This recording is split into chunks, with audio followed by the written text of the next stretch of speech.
I was a loser born into a noble family of sword masters, and I reincarnated to when I was 16 and receiving my blessing to become a sword master. The stench of blood was thicker than the air. The sound of steel against stone echoed faintly, like the heartbeat of something dying. Riven Drexhart staggered backward, his breathing ragged. His right arm hung limp, blood trailing down to the cracked dungeon floor. The blade in his left hand was chipped, the hilt slick with sweat and crimson. Behind him, shadows shifted, 4 figures, cloaked in noble emblems, watching from a safe distance. Their blades were still clean. "Riven," one of them shouted, voice trembling. "Fall back. We'll cover you." He turned his head, just enough to see the fear in their eyes. Not courage. Not loyalty. Just fear. He knew that tone. He'd heard it before. They weren't going to save him. The ground trembled as the creature surged forward, part serpent, part chimera, its 3 eyes glowing with unnatural malice. Scaled limbs slammed the earth. Venom dripped from a jagged maw that never should have existed. Riven stepped between it and the others, instinct guiding a body already pushed past its limit. He raised his sword, blocked one strike, then another. But the third hit sent him crashing against the dungeon wall. A sickening crack rang out as something gave in his ribs. He dropped to one knee. Behind him, the group had already turned. "Fall back," another voice barked. "He's already done for." One pair of footsteps hesitated. Then even that vanished. Riven Drexhart was alone. His vision blurred. The chimera slithered closer, slow and certain. It didn't need to rush. Its prey was broken. So this is how it ends?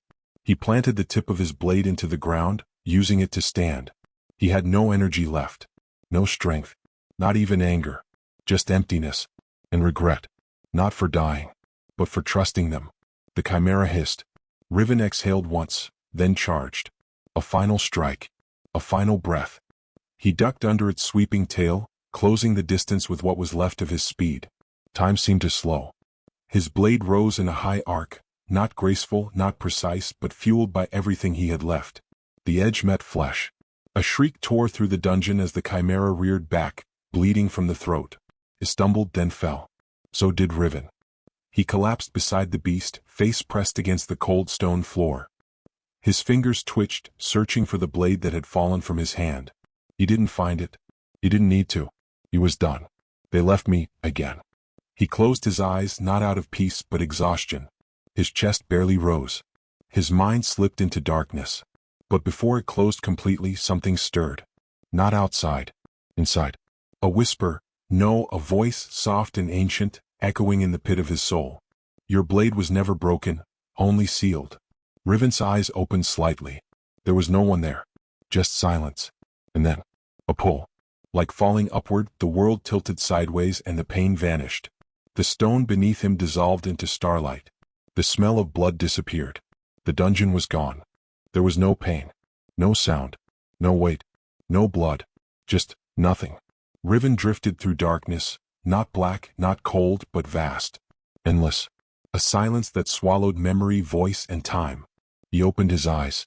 Above him stretched a sky torn in two, a fracture in the fabric of reality, with stars leaking through the seam like silver fireflies. Around him there was no ground. Only shards of floating crystal, broken blades, and echoes of something ancient humming beneath the void. "Am I dead?" His voice didn't leave his lips. It echoed inside him. Something responded. A low hum.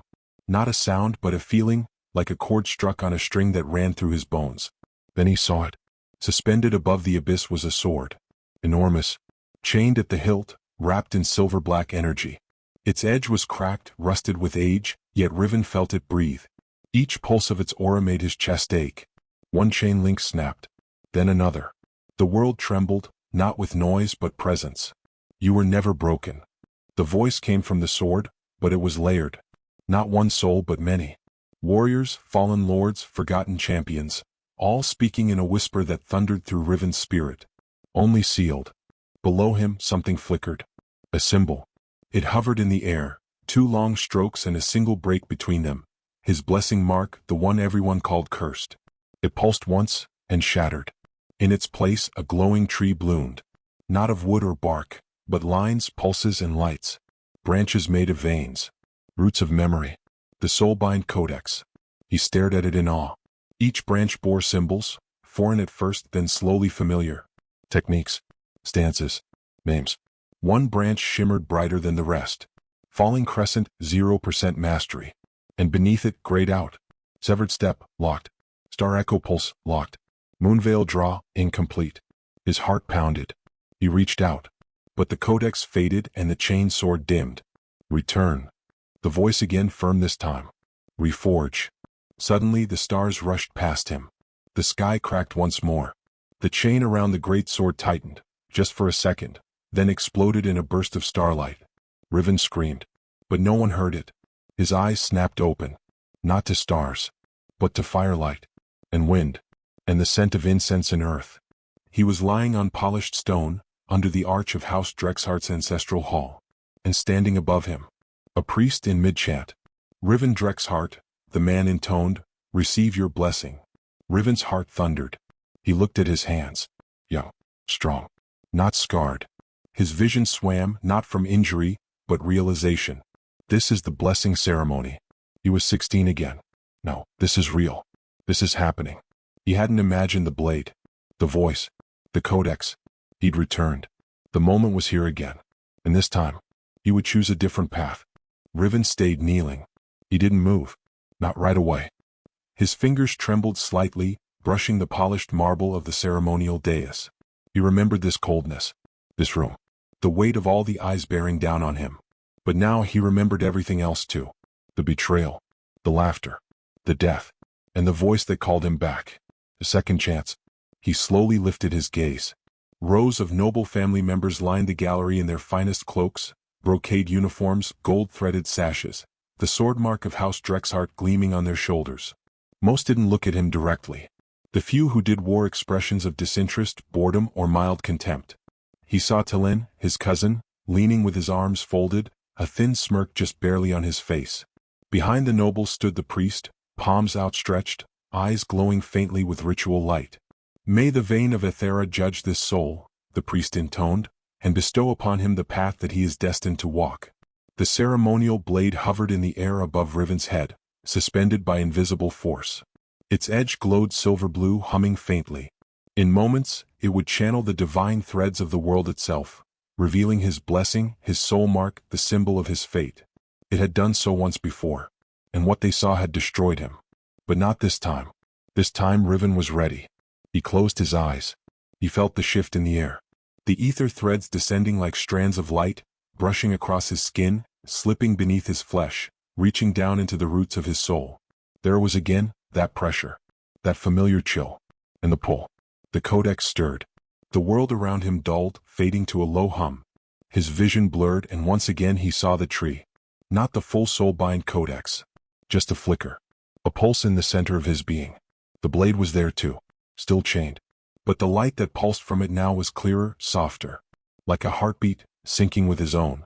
The severed sky mark burned into his skin, bright, then fading to black. His back arched slightly as the energy surged through him. When he opened his eyes, the room had gone silent. Whispers broke the quiet like falling glass. Again? He got that mark again? Isn't that the broken one?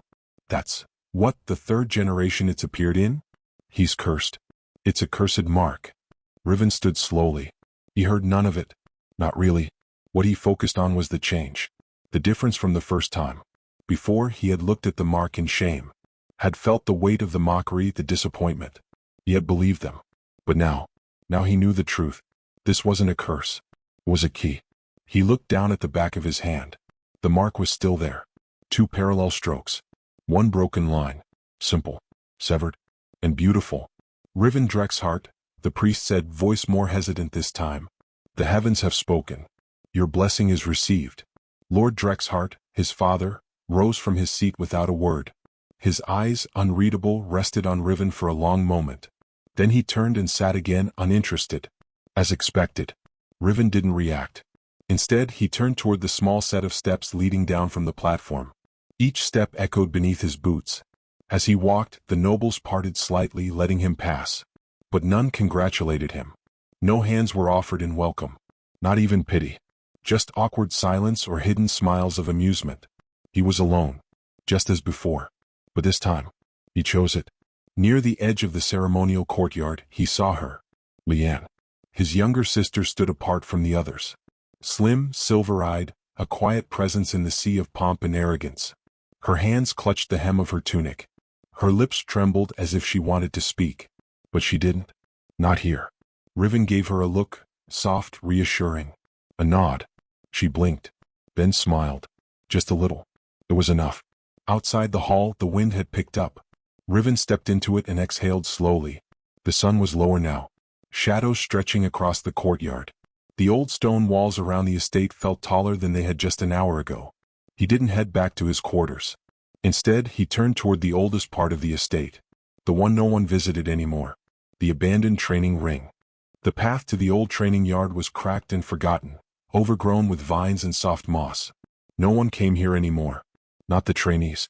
Not the retainers. Not even the stewards. It had once been a place of honor, a courtyard where the greatest swordsmen of House Drexhart trained beneath banners that bore their victories. The banners were gone now. Only dust remained.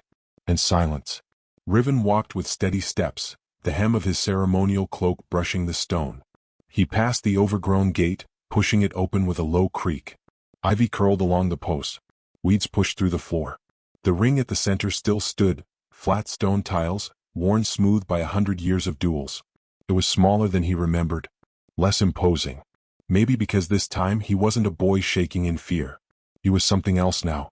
He stepped into the center, closed his eyes, and breathed. Slowly his thoughts quieted. The laughter from the ceremony faded. The shame of his first life dulled. He knelt and pressed his palm to the stone, feeling the faint pulse of memory beneath it. This place had witnessed blood, sweat, and the forging of legends. But no one remembered that now. He would remind them. With a deep breath, Riven reached inward. Not physically. Through the soul. He pictured the mark on his hand. The severed sky. It wasn't just a blessing. It was a doorway. And this time he stepped through it willingly.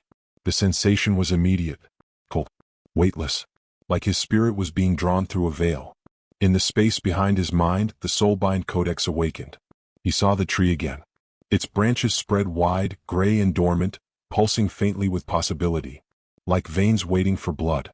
Only one branch glowed. Just one. Falling crescent, 0% mastery. He focused on it. And felt resonance. The knowledge wasn't given to him like a gift. It didn't pour into his head like a cheat code. It was there waiting to be understood. As if an ancient memory whispered at the edge of awareness. He stood. And began to move. The first attempt was clumsy. Feet misaligned. Balance off. He stumbled after the first step, nearly falling sideways. He gritted his teeth. Again. He reset. Breathed in. Slowed his stance. Let the feeling guide him. The motion came, part weight transfer, part controlled descent of the blade. It was a falling arc, meant to ride the pull of gravity and aura, aligning at the last moment for a devastating strike. The crescent slash. Beautiful in theory. Brutal in execution. He failed again.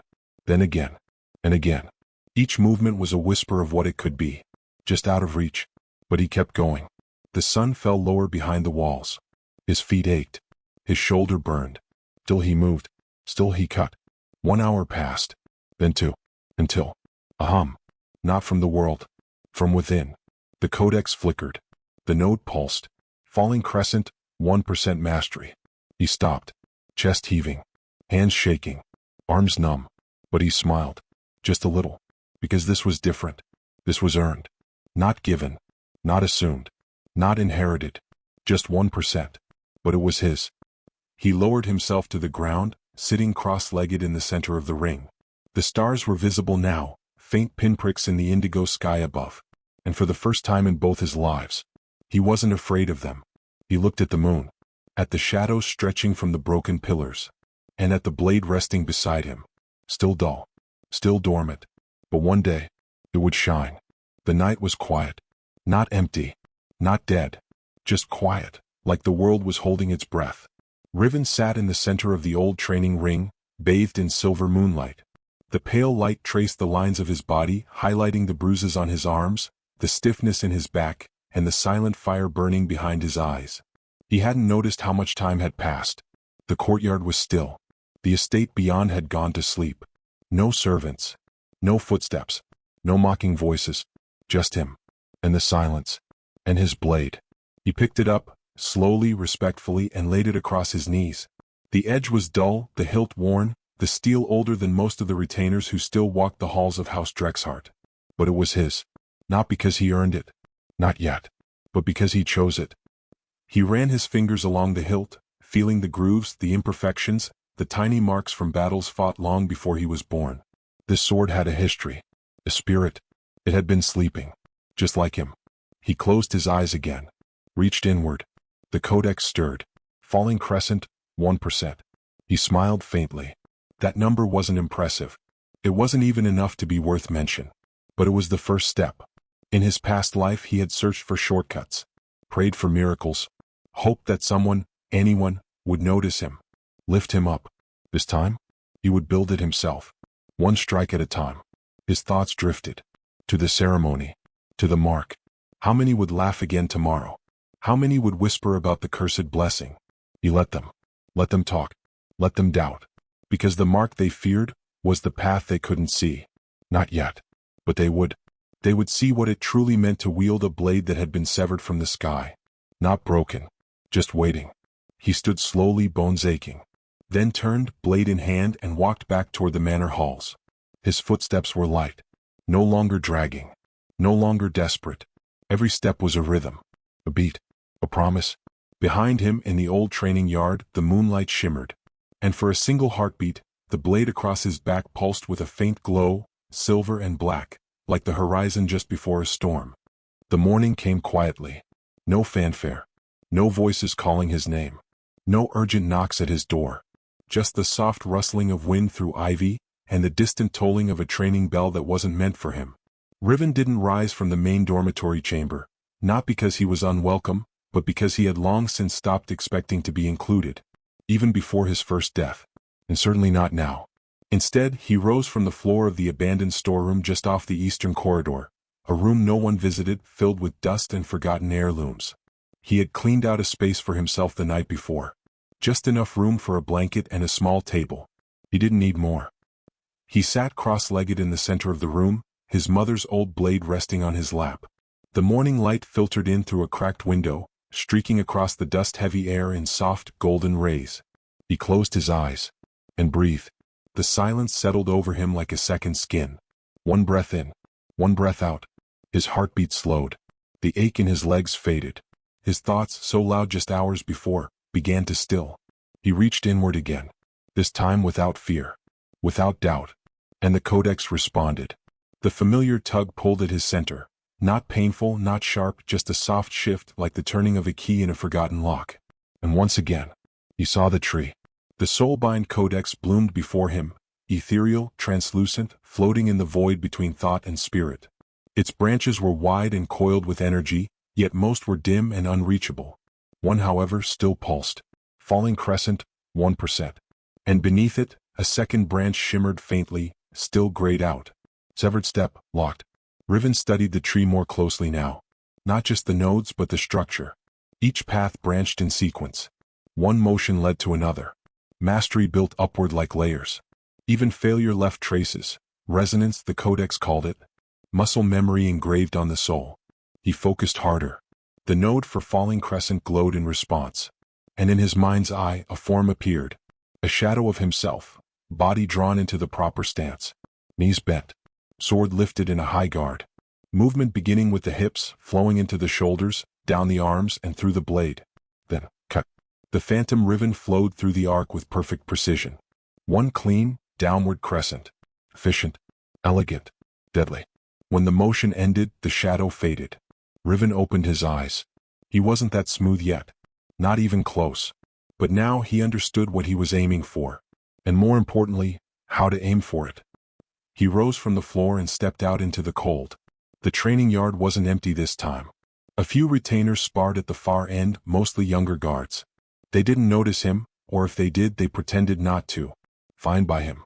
He took a spot near one of the broken pillars, marked a line in the dirt with his foot, and assumed the stance. His legs wobbled. His sword felt heavier than it should. But he tightened his grip. And moved. The form was rough. Too slow. Too stiff. Too much hesitation at the moment of the strike. But he finished it. And tried again. Then again. And again. By the time the sun had climbed past the courtyard walls, Riven's shirt clung to his body with sweat. His shoulders burned. His thighs ached. His breathing came in short, controlled bursts. He dropped into a kneel, closed his eyes, and reached for the codex one more time. The tree flickered back into view. Falling crescent, 3%. He exhaled slowly. Not much, but enough. Enough to know the path was real. And he was on it. That night, Riven sat in silence once more. He had returned to the forgotten storeroom, lit only by a single flickering oil lamp. The scent of old wood and steel hung in the air. His legs were sore, his back tight, but his mind burned with clarity. He sat cross-legged again, blade across his lap, hands resting lightly on his knees. It was time. He breathed in deep, and sank back into himself. The veil parted instantly now. No resistance. No confusion. The soulbind codex waited for him, rooted deep within his spirit, glowing with faint light in an otherwise endless void. It was larger than before. Not dramatically, but enough to notice. Where once he had seen only a few visible lines, now faint patterns shimmered in the distance, like starlight behind fog. Hidden branches, untouched paths, locked possibilities. It really was like a tree of swords, a living diagram of his fate. Riven stepped closer in the dream space, gazing up at the central trunk. Primary path, severed sky. Lineage unconfirmed. Path recognition, 12%. Soul-wielding status, inert. Echo connection, dormant. These terms hadn't appeared before. His eyes flicked over the words, heart pounding. Lineage unconfirmed. What did that mean? Echo connection. Was that the whispering voice from before? The sword's memory? And the most striking one. Path recognition, 12%. So that was it. It wasn't just about mastering techniques. The codex was alive. It grew as he grew. Not just in skill but in purpose. In belief. It recognized his intent. His will to reclaim the path he had once abandoned. Severed sky wasn't just a sword style. It was a philosophy. One blade, cut free from the heavens, now forging its own way through the void. His gaze returned to the technique branch. Falling crescent, 3% mastery. Status, stable. Resonance low. Sequence potential, yes. Next to it, a new line was beginning to glow, thin, dim, but there. Severed step, locked. Prerequisites, 10% mastery of falling crescent. Core trait required, motion control. So that was how it worked. He couldn't brute force unlock anything. He had to earn it. Through mastery. Through internal refinement. And through traits, specific capabilities his soul had to develop. Things like motion control, balance, focus. Not just physical ability, but spiritual alignment. He reached toward the dim branch. It pulsed softly beneath his palm, like a heartbeat behind glass. Locked. For now. But not forever. He turned slowly, scanning the other branches. Dozens of them. Some extended horizontally, techniques, footwork, stances. Others grew upward, style modifiers, aura infusions, soul techniques. But a few grew downward, into deeper, darker roots. And those were different. Their symbols were jagged. Flickering. He reached toward one, and a warning glowed before him. Echo slot detected. Caution, unstable memory imprint. Accessing too early may harm soul integrity. Riven's breath caught. The sword, it had a memory. Or multiple. But he wasn't ready yet. Not even close. He pulled his hand back. This codex wasn't a gift. It was a challenge. And a promise. The void pulsed once more and the tree dimmed. His time inside was over, for now. The codex faded. The light of the real world crept back in. He opened his eyes. The oil lamp had nearly burned out. His blade lay quietly across his knees. Outside the window, dawn was just beginning to break. The sky was the color of slate, tinged with violet. Riven stood and smiled to himself. No one could see the tree. No one could feel the codex growing. No one could hear the echoes. But he could, and that would be enough. By midday, the training ring was blistering under the sun. Most students trained under shaded awnings, or within the estate's main sparring chambers, places lined with enchanted wards, polished wood floors and comfortable gear racks. Riven stood alone in the cracked, forgotten yard. His tunic clung to his back with sweat. Blisters bloomed along his palms. And still he moved. He was on his 43rd repetition of falling crescent. And it still wasn't right. He could feel it, every time. The weight shifted too late. The blade drifted an inch offline. His left foot dragged just a second too long during the follow-through. His aura failed to sync with the motion. The strike lacked precision. Worse, it lacked intention. And in the codex, that mattered more than anything. He reset his stance. The soles of his boots scraped the stone. Knees bent. Spine straight. Arms raised. Inhale. Visualize. Cut. The blade arced downward in a crescent path. He landed light on his rear foot, stopping just short of full momentum. He felt it again. Too much tension in the shoulders. His grip locked up midway. Not fluid. Not clean. He growled under his breath and reset. Again. And again. And again. Time bled away. Sweat stung his eyes. His fingers numbed. His legs ached. By the 70th strike, his muscles shook uncontrollably. He dropped to one knee, breath heaving, ribs screaming with each inhale. How did I ever think I could master this in a week? In my past life, I couldn't even lift a blade like this properly. Now I'm trying to learn a divine form with a rusted soul? He nearly laughed, but it came out as a ragged cough. He sat back on his heels, blade across his lap once more. The hilt was warm. His hands were raw. His vision swam with exhaustion. Still, he closed his eyes, reached inward. The codex flickered into view. The node was still active, still glowing. Falling crescent, 6%. Only 3% more than yesterday. A handful of perfect motions in a sea of failure. He should have been frustrated. He was. But he wasn't angry. This was the cost, and he was willing to pay it. Suddenly, a sharp sound cracked across the courtyard. Clap, clap, clap. Slow. Sarcastic. Riven turned his head, eyes narrowing. A figure leaned casually against the entry arch of the yard. His cousin, Tilen, dressed in ceremonial blues, a crooked grin spread across his face. Well, Tilen said. The broken blade rises with the sun. How poetic. Riven didn't respond. He didn't need to. Practicing that pity slash again? Tilen said, taking a few slow steps forward. Heard someone say you actually tried it in front of the retainers? How embarrassing. Riven stood. Quiet. Sweat dripping from his brow, hands still trembling slightly. Tilen looked him over, then gave a mock frown. You really think working yourself to death will change that blessing of yours? You could swing that stick 1,000 times, cousin. You'll still be the same failure you were the last time you stood in this yard. Riven blinked once, and then smiled. Not wide, not forced, just a calm, cold curve of the lips. I know, he said. Tilen tilted his head, confused. Riven raised his blade again. I'll swing it 10,000 times instead. Tilen scoffed. But Riven was already moving, resetting his stance. Focus narrowing. Breath steady. Strike 44. The cut flowed cleaner. Not perfect, but better. The codex pulsed faintly. 7%. The moon rose quietly that evening, draping the old estate in silver shadow. The training yard was empty again. Even the distant clang of steel from the main practice hall had faded. Riven sat beside the cracked pillar near the east wall, legs stretched out, back against stone. His tunic was soaked through. His wrists burned. His arms hung uselessly at his sides, the weight of his blade resting across his knees like a challenge he wasn't ready to meet. Not yet. The wind stirred, and with it came the softest sound. Light footsteps. He didn't move, but his heart did. He recognized them. Leanne peeked around the corner of the pillar, clutching a small cloth bundle in her arms. She wore a modest blue robe, her silver hair tied back with a simple ribbon. Her eyes, soft and sharp at once, glowed faintly in the moonlight. She blinked when she saw him. You're still out here. Riven nodded once. The stone's warm. Good for thinking. She stepped forward, crossing the yard carefully as if she didn't want to disturb something fragile. Then she sat beside him, setting the bundle down between them. Dinner, she said.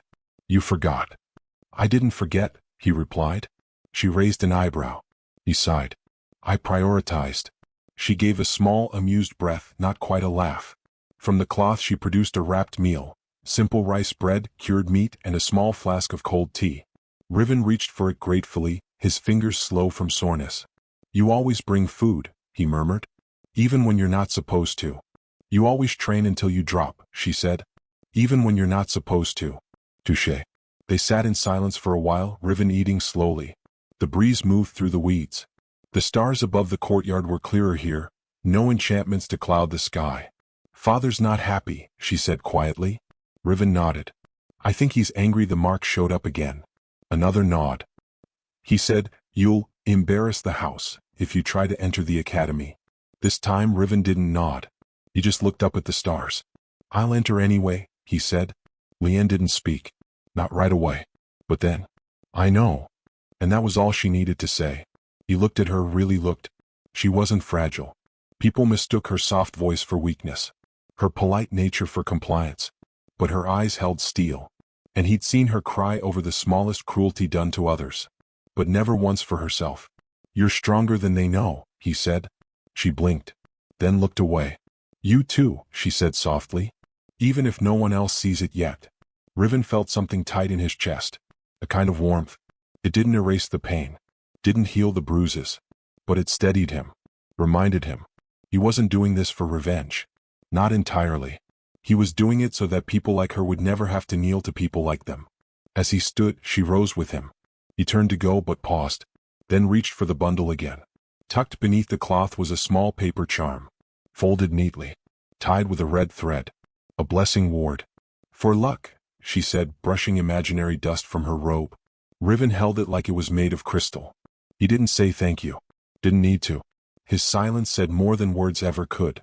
That night, as he lay back in the storeroom and stared at the ceiling, the charm resting just above his heart, he reached for the codex one more time. The tree shimmered into view. And this time, falling crescent, 10% mastery. Node chain unlocked.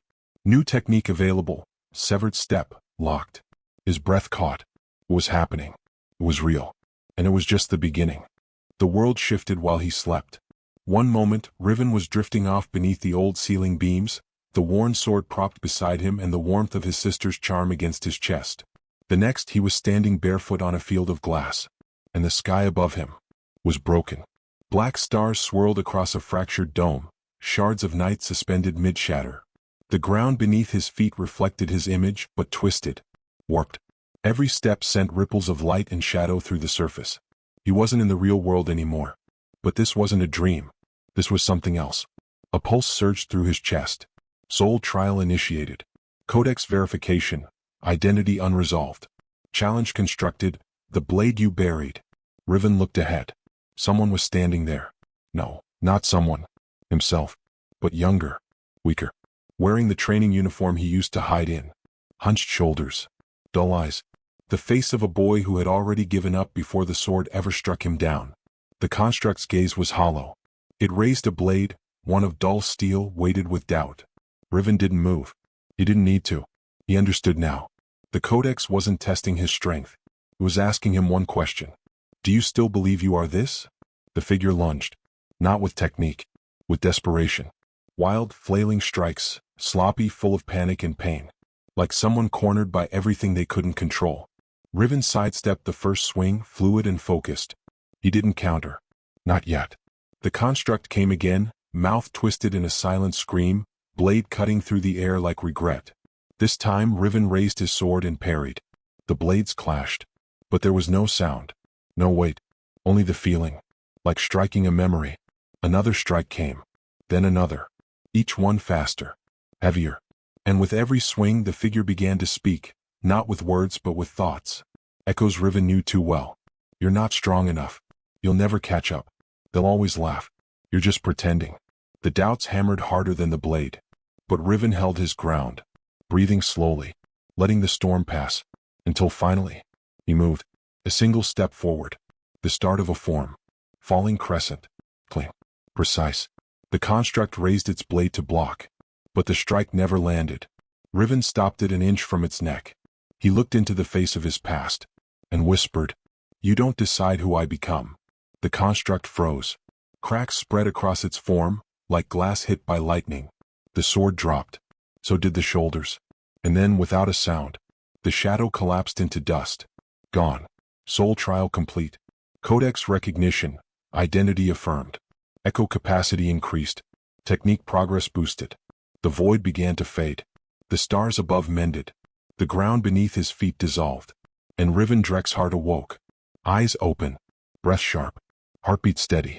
He sat up slowly, sweat clinging to his brow. And smiled.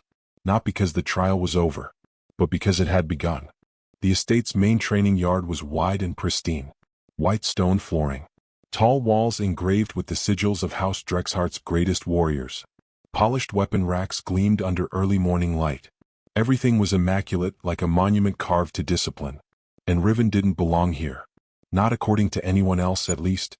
But he walked into the yard with steady steps, his practice blade wrapped and slung across his back, his clothes plain and damp with the morning chill. The other trainees turned when they saw him. Some stared. Some whispered. None welcomed him. He didn't need them to. He crossed the yard to the far corner, where the older sparring dummies stood, worn by time, cracked by hundreds of strikes. These were the ones no one used anymore. Their weighted cores shifted when hit, making them unpredictable. Inconsistent. Riven liked them better.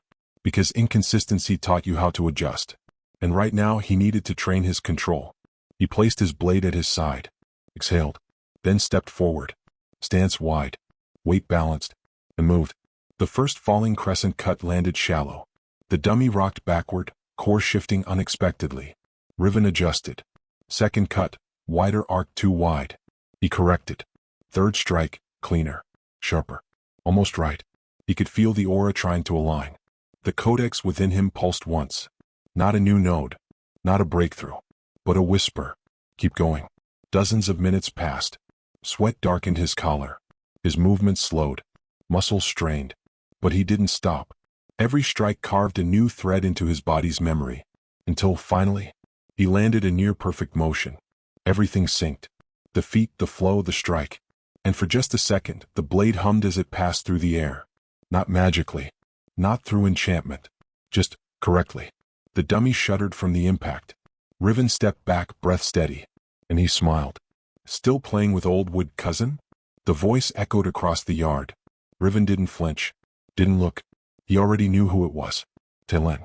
And he wasn't alone. 3 other cousins flanked him, all in proper academy tunics, polished boots, swords sheathed at their hips like medals. Riven didn't respond. He simply reset his stance. Telen clicked his tongue. You know, the way you swing that thing, it's hard to tell if you're practicing a technique or waving for help. A few chuckles followed. Riven didn't rise to the bait. He swung again. Another clean strike. 8%. Talen's smirk faded just a little. But his tone stayed sharp. You don't belong here, Riven. That blessing of yours? It's a joke. Has been for 3 generations. Still, Riven didn't answer. Just stepped again. Cut again. The dummy's head snapped back slightly. Telen folded his arms. Fine. If you won't act like a Drexhart, maybe it's time someone reminded you what one really looks like. The challenge hung in the air like a blade just before it falls. Riven finally stopped. Turned slowly. Met Talen's eyes. And said simply, "Then show me." The courtyard air grew heavier with every step Telen took. What had once been idle training chatter from other noble students died away. The rhythmic clinks of sparring blades faded into silence. Now, all eyes had drifted toward the far side of the yard, to the boy standing alone in the shadow of the worn sparring dummies, and to the wolf circling him. Riven stood still. Dust clung to his boots. His shoulders ached from repetition and sweat still clung to his brow. But his eyes, they didn't move. He didn't need to meet Talen's gaze. He could feel it. That gaze. Sure. Condescending. Confident. The same look his cousin had given him all his life. Telen the prodigy. The favorite. The one born to wield legacy like it was his birthright. His sword always shone.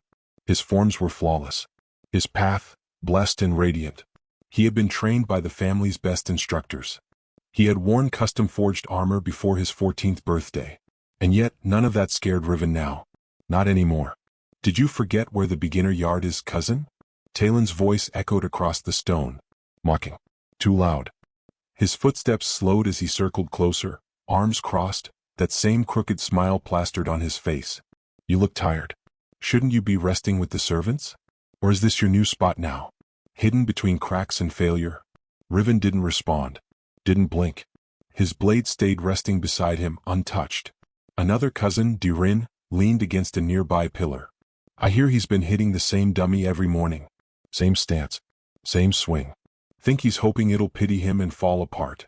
A few of the younger trainees laughed quietly. Riven ignored them all. Telen stepped closer. Close enough now that the distance between them felt more like a performance stage than a sparring yard. He gestured to Riven's wrapped weapon. That thing still hasn't broken? Shame. Would have been symbolic if it had. Still nothing. No rise. No retort. Just silence. Talen's smile wavered. He had come for a reaction. Mockery always worked before. But this time Riven wasn't playing the part. He wasn't shifting his weight nervously. He wasn't reaching for words to defend himself. He was calm. That, more than anything, made Talen step forward again. Closer. Tell you what, he said, his tone shifting from amused to cold. Let's make a memory today. You and me. A little friendly match right here. Right now. He unsheathed his sword slowly, letting the sound ring out like a challenge bell. The blade was immaculate.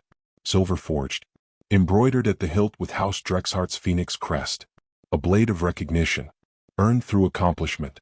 Displayed through tradition. It caught the light and threw it back in all directions. And it gleamed with the silent message, I belong here. Riven reached back. Slowly. Unwrapped the cloth around his own blade. The fabric fell in gentle folds to the ground. What emerged was no ceremonial weapon. No gilded masterpiece. Just a training blade. One. Chip. Burnt in one place near the guard. But it was balanced in his hands. And alive with weight. It didn't shine. It rested. Like a predator waiting for the moment to strike. You serious? Talen said. Riven's voice was calm. I am. He stepped forward, sliding the tip of his blade across the stone floor in one clean line. A simple scratch. A line drawn in ancient tradition. Not just a spar. A formal challenge. A line duel. One strike could decide honor, positioning, or even family standing. Everyone in the courtyard froze. A few instructors in the distance turned their heads. They didn't approach. Yet. Talen's eyes flicked to the line. Then to Riven. He scoffed. You want this to be formal? He raised an eyebrow. You're serious about this? Riven nodded. Talen sighed, loudly, dramatically. But he stepped up to the line.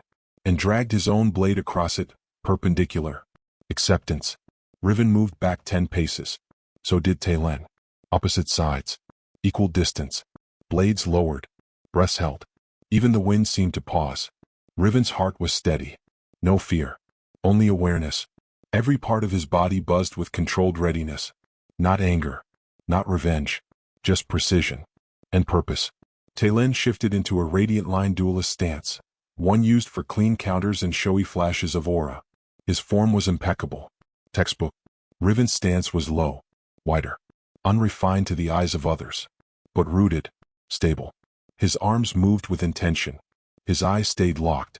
And for the first time in the courtyard, the watchers leaned forward. Because for all the ridicule they had whispered, one truth was becoming harder to ignore. Riven Drexhart was not the same boy they remembered. A thin breeze brushed across the courtyard. Soft. Barely noticeable. But to Riven it was everything. He watched the dust rise along the dueling line. Watched it drift sideways across the stone. It reminded him how small shifts, subtle, quiet, could change everything. Like how silence could provoke more than shouting. Or how a still blade could strike faster than a dancing one. He gripped his sword with both hands. Not tightly. Just enough. The blade rested diagonally before him, tip angled low, edge faintly turned in. The stance wasn't impressive. Not beautiful. But it was ready. Across from him, Talen tapped the hilt of his sword twice against his thigh. Not out of need. But for show. He smirked again, eyes flicking left and right to ensure their audience hadn't thinned. Try not to embarrass yourself too quickly, cousin. Riven said nothing. The crowd of nobles and trainees around the edge of the yard murmured. Some leaned forward. Some folded their arms, waiting for blood. Others watched with curious frowns, unsure if this was really worth their attention. Riven took them all in, and let them go. Only one person mattered now. Talen raised his blade. A single, sweeping motion into his opening stance. Shoulders square, lead foot light, blade held horizontally at chest height. Radiant form, opening gleam. It was the textbook first stance taught to noble-born duelists. Balanced, elegant, full of openings designed to bait over aggression. Talen looked like a painting. Perfect posture. Perfect pressure. But it wasn't real. It was posed. Designed to impress, not survive. Riven exhaled slowly. No form names. No aura flare. Just a shift. He stepped forward once. Twice. Talen reacted, eyes narrowing. He thought Riven would open with something clumsy. Maybe a desperate rush. An angry shout. But Riven didn't shout. He just walked the line. Come. Begin. The call came from the sidelines, an old retainer with one hand raised. And then, in a blink, Talon moved. His form was fast, fluid. He stepped diagonally, blade arcing upward in a diagonal cut meant to deflect and retaliate in one motion. A feint into a parry into a reversal. Riven didn't block. He stepped past it. His front foot pivoted. His weight shifted smoothly with the movement. His blade didn't rise, didn't chase the opponent's steel. Instead it fell. A clean crescent arc. Just like he'd practiced. Dozens, hundreds, thousands of times. The strike was quiet. No aura. No light. Just motion. Talon's blade missed by inches. Riven's connected. Cleanly. A controlled impact shoulder to chest. Just below the collarbone. Enough to stagger, not break. Talon gasped, stumbling back 2 steps. His sword dropped low. Riven stepped away. Calmly. Resetting. For a heartbeat, no one spoke. Then, a wave of murmurs. What just? Did he land that? No aura. That wasn't luck. That was timed. Talon's face twisted, not in pain but in disbelief. He looked down at his chest where the strike had landed. Then at Riven. Beginner's fluke, he muttered. But his voice wavered. Just slightly. Riven stayed quiet. Not to provoke. Not to insult. Because there was nothing left to say. The blade had spoken. And it said, I am not the same. Talon surged forward again. This time fast. Sloppy. Riven didn't meet him head on. He shifted left, absorbing the angle. Parried. Redirected. Not with force. With balance. With clarity. His feet glided across the stone like he'd been training in that courtyard his entire life. Another strike came. Riven ducked it. A third. He stepped inside the arc, let the momentum pass, and tapped his blade lightly against Talon's ribs. Another hit. Precision. Controlled. Measured. The match could have continued. But it didn't need to. Everyone watching already understood. The silence returned. Different now. Not awkward. Not mocking. Respectful. Or at least uncertain. And for Riven Drexhart? That was enough. Codex update. Falling crescent, 12% mastery. Severed step, unlock progress, 35%. Combat sync, stable. Reaction control achieved. The duel was over. The crowd didn't cheer. But they didn't laugh either. And that silence, the kind where doubt lingers just under the surface, meant more than thunderous applause ever could. Riven lowered his blade. His breath was calm, measured. His body was still burning from training, from motion, from the tight control he'd maintained through every second of the fight. But inside, there was a quiet, focused heat. Not pride. Not triumph. Just affirmation. He stepped away from the dueling line, nodding once to the old retainer who had officiated. Then he turned, and saw him. At the edge of the courtyard, standing apart from the gathered onlookers, his arms folded neatly across his chest, stood Lord Riven Drexhart. His father. Broad-shouldered. Steel-gray uniform pressed to perfection. Sword sheathed at his side like it had never known defeat. He wasn't clapping. He wasn't speaking. He hadn't moved at all. Just watched. Expressionless. Like a man surveying a cracked tile in the estate wall, not worth rage. Not even worth fixing. Just beneath notice. Their eyes met. And for a heartbeat, Riven's throat tightened. Not because he wanted praise. Not anymore. But because part of him, some broken, battered piece from the first life, still remembered what it felt like to want it. To wait for even one approving word. One nod. One sign that he mattered. But Lord Riven said nothing. Did nothing. He simply turned away. And walked off. The sound of his boots on stone echoed louder than any applause ever could. Final. Deliberate. Cold. Riven exhaled. Not sharply. Not bitterly. Just quiet. A long breath held too long. And then released. The heat inside him didn't dim. It sharpened. Cold. Focused. He didn't even blink, a nearby student muttered. I would have gotten a lecture, another whispered. He didn't say a word. No recognition at all. The words weren't cruel. They weren't mocking. If anything, they were confused. Maybe even unsettled. Because no one ignored victory like that, unless they already decided what you were before you ever raised your blade. Riven turned away from the stairs. He picked up his blade, wrapped it slowly, respectfully. Then slung it over his shoulder and walked toward the far edge of the yard. Past the nobles. Past the cousins. Past Talon, who still hadn't picked up his sword. Past the onlookers who didn't know whether to scoff or stay silent. He walked like a man who had somewhere to go. even if he wasn't sure where it led yet. The stone hallways were empty. Cool. Every step echoed softly as he crossed into the estate's eastern wing, the old training halls long out of use. He didn't stop at the dining quarters. Didn't visit the family library. He returned to the storeroom, closed the door behind him, and sat. The room was dark, quiet, but not empty. The codex pulsed beneath his skin, softly, waiting, inviting. Riven smiled to himself and whispered into the dark, "You don't have to say anything. I already know who I am." Codex alignment, deepening. Resonance trait gained, endurance of silence. Bonus progress applied to severed step, unlock progress 50%. Midnight came slowly over the Drexhart estate. The moons hung low, two silver crescents, split across the sky like twin blades. The stars flickered above the high towers, casting a quiet sheen across the grounds. Most of the estate slept. But Riven didn't. Not tonight. He walked the outer path barefoot, his boots slung in one hand, sword in the other. The stone beneath his feet was cool, each step a whisper against ancient ground that had known better warriors than him, men whose names were carved in pillars, etched in glass, burned into academy scrolls. But not his name. Not yet. He didn't head toward his chambers. He walked east, past the training yards, past the formal halls, past the garden where duelists once meditated before battle, until he reached it, the statue. It stood in silence. Hidden behind a row of crumbling hedges, the old monument had long since been forgotten by the family. Covered in ivy, half swallowed by time, it leaned slightly to the left as if bowed under the weight of history. But Riven remembered. He remembered every detail. The chiseled armor, the wind-blown cape, the sword held not in triumph but buried in the ground, hilt exposed, blade sunk deep into the earth. The pose of a warrior not claiming victory, but choosing rest. This was the founder of House Drexhart, the first blade. And no one came here anymore. No flowers, no offerings, just moss and silence. And tonight, Riven. He stepped close, boots resting at the statue's base, and laid his wrapped blade across the stone like an offering. Then he knelt, not in reverence, in recognition. He bowed his head and spoke aloud. "Everything they said about me is true." His voice was quiet, level, honest. "I was weak. I was afraid. I trained wrong. I chased validation instead of strength." The wind stirred. The statue said nothing. Riven continued. "But that boy is gone. I buried him. In a soul trial. In silence.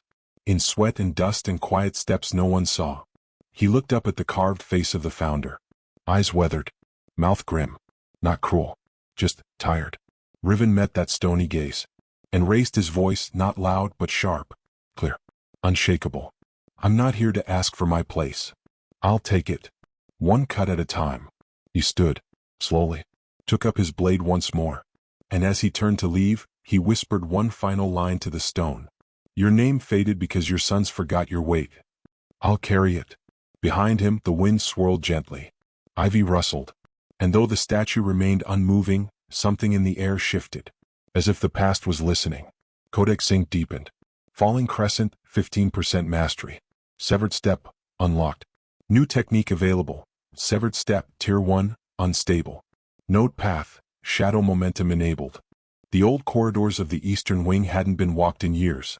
The air was colder here. Not because of magic or weather, but memory. Stone halls, stripped of light crystals, stretched endlessly in quiet gray.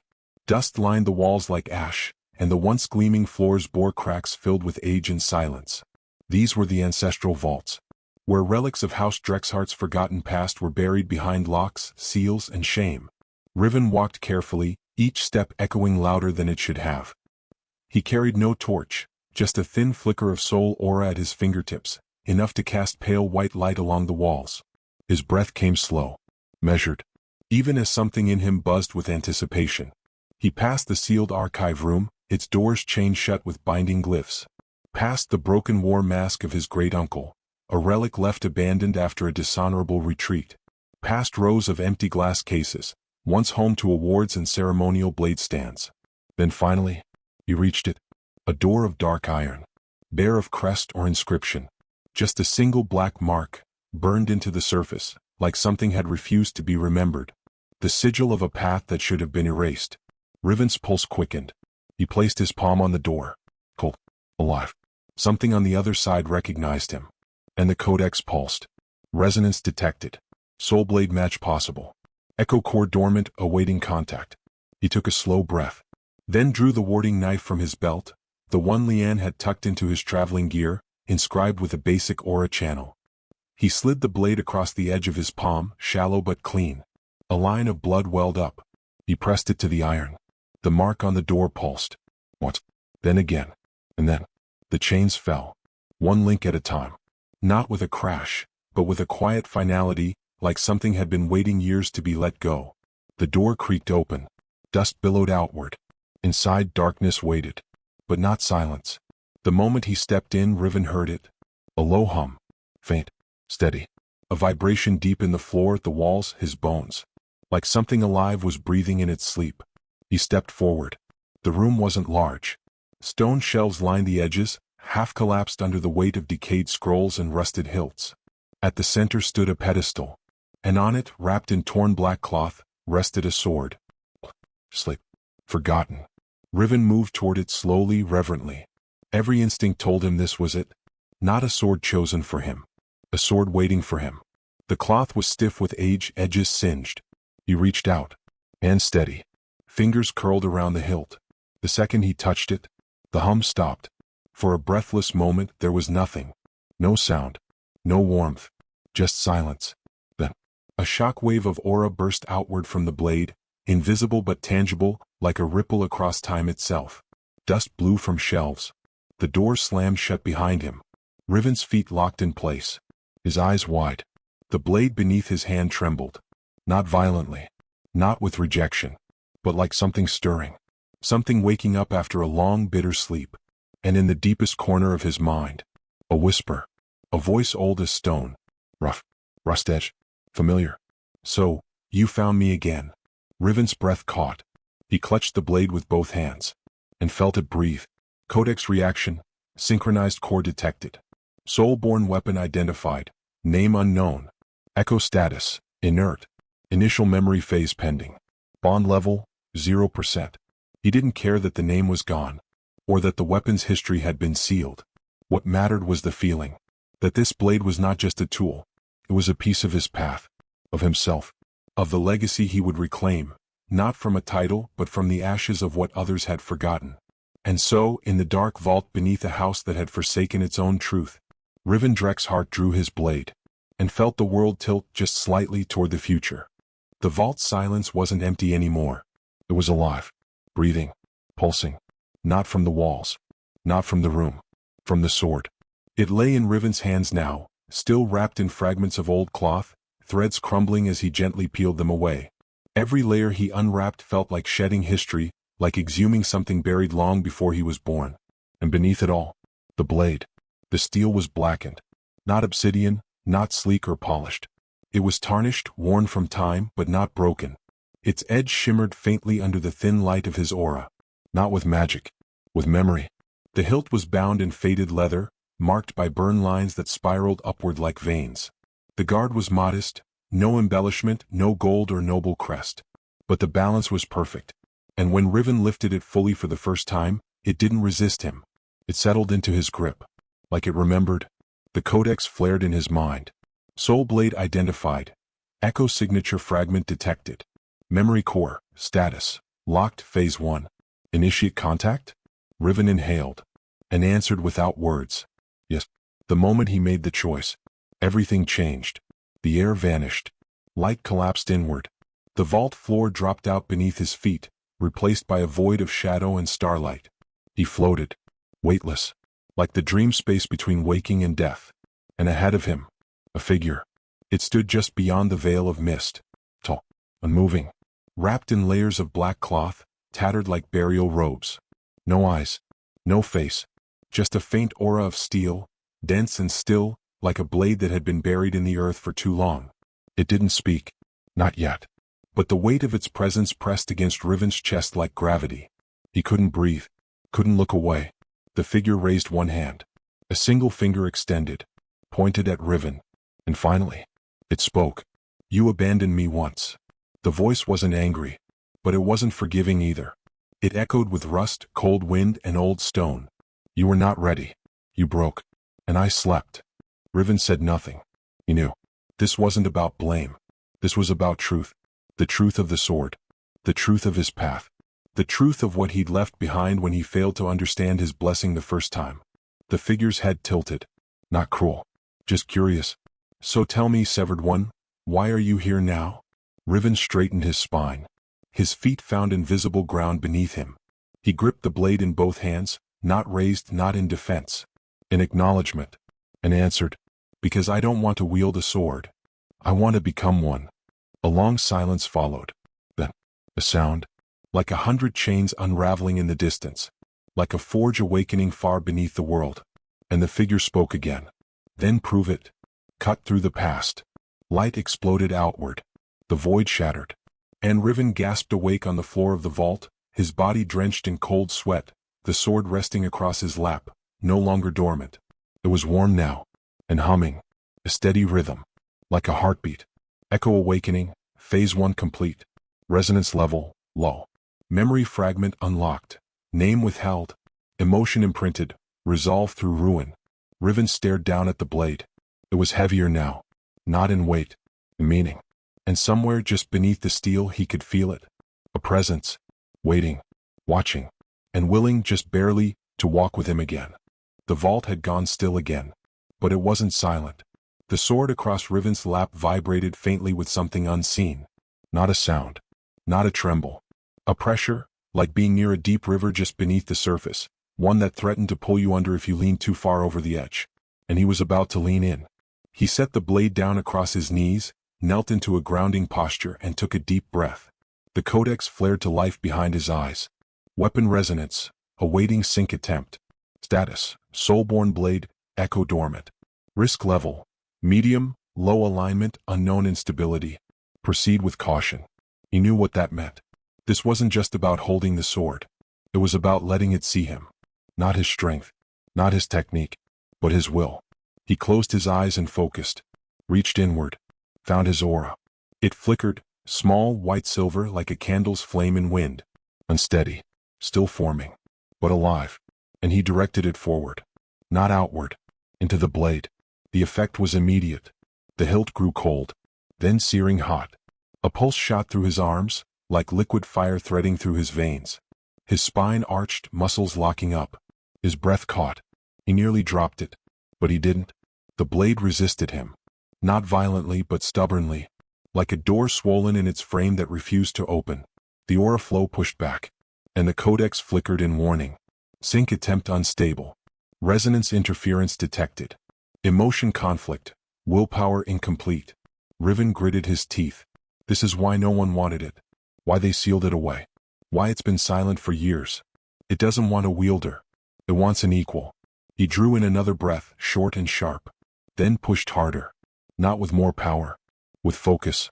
He didn't just force his aura into the sword. He listened to it. Matched the rhythm of its hum. Let his energy bend with the flow instead of against it. He aligned his pulse with the memory in the steel. Let himself feel what the sword had once been. A blade born to sever fate. And cast down false kings. The hum changed. It slowed. Deeper. Lower. Steady. The pain in his arms receded slightly. But only slightly. His muscles still trembled. His skin was damp with cold sweat. And when he opened his eyes, he saw it. The blade glowed. Not brightly. Just a thin outline of white-blue flame tracing the edge. Resonance. Not full. Not bonded. But acknowledged. Weapon sync. 19% achieved. Aura flow. Partial. Technique application. Severed step. Now eligible. Tier 1. Unstable. Warning. Excess use before 40% sync may cause backlash. He collapsed back onto his elbows, chest rising and falling with ragged breaths. His fingers were shaking. But his grip stayed closed around the hilt. He held it for a long time. Until the glow faded. And the codex dimmed. Pain pulsed along his arms, but he smiled through it. This was different from anything he'd ever known. Not just a sword. Not just a tool. This was a partnership. And he was no longer reaching blindly in the dark. He was building something. Slowly. Grind by grind. He stood, legs unsteady but sure. Sheathed the sword in the cloth once more. And turned toward the vault's entrance. Tomorrow would bring a new challenge. A new trial. But tonight, He had taken his first step toward walking beside a blade that once cut through the sky. Part 2. The moon was high over the Drexhart estate. Clouds drifted slow and silent, their shadows stretching like spirits across the courtyard tiles. Lanterns had long since been extinguished. Servants slept. The noble wing was dark, but not the outer grounds. There, in the stone-ringed yard by the west wall, two figures stood beneath the moonlight. One tall and armored. The other, bare-armed, steady-eyed, blade in hand. "Couldn't sleep?" the man asked. His voice was calm, deep. He wore a light cuirass over a plain tunic, no house crest visible. His beard was short. His stance relaxed. Ser Calren Varn, a veteran guard of House Drexhart. One of the few who trained the border watch. His reputation was solid, not exceptional but precise. A man who didn't waste words. Or movements. Riven gave a single nod. "I need to test something," he said. Calren eyed the wrapped sword at Riven's side. "That the one you pulled from the deep vault?" Another nod. The guard didn't comment further. He stepped into the courtyard circle, drawing a simple steel longsword from his back. One. Balanced. Clean. "I won't hold back." "Don't?" They stood 10 paces apart. No ceremony. No crowd. Just the sound of distant wind brushing stone. Then, the fight began. Riven moved first. He stepped in low, drawing his blade from the wrap as he shifted. A diagonal cut. Standard, practiced, meant to gauge distance. Calren blocked it cleanly. No strain. He countered with a snap thrust at Riven's exposed ribs. Riven ducked, reversed grip, and sidestepped left. The rhythm had begun. They moved like two shadows in the dark. Fast. Controlled. No flares of aura. No showy footwork. Just clean trained steel. And the tension of a blade waking up in Riven's hands. Each impact sent a jolt up Riven's arm. Not from pain. From resonance. The sword wasn't trying to help. It was watching. Testing. Measuring. And when Riven finally committed to a high guard shift and struck downward, he felt it respond. Just a flicker. The edge pulsed with white-blue shimmer. Not a full technique. Just a whisper of sync. Calren stepped back, surprised. He glanced at the blade for the first time. "You're sinking already?" Riven's chest rose and fell. "Trying." The guard's eyes narrowed. No mocking now. No condescension. Just focus. "Then I'll push harder." This time Calren came in first. Feint, left hip. Real slash, neck height. Riven barely turned the block. Footwork staggered. He recovered. Then stepped. Severed step, tier 1. The codex flared. His vision blurred. Time didn't slow, but momentum changed. He stepped through the strike. Space folded slightly. No teleport. Just a momentary slip, like falling into his own swing and re-emerging one pace forward. His blade came up from below. Calren barely caught it on the flat of his sword. Steel screeched. They separated again. Both breathing heavier now. The guard shook his arms out once, lips tight. That was not standard Drexhart technique.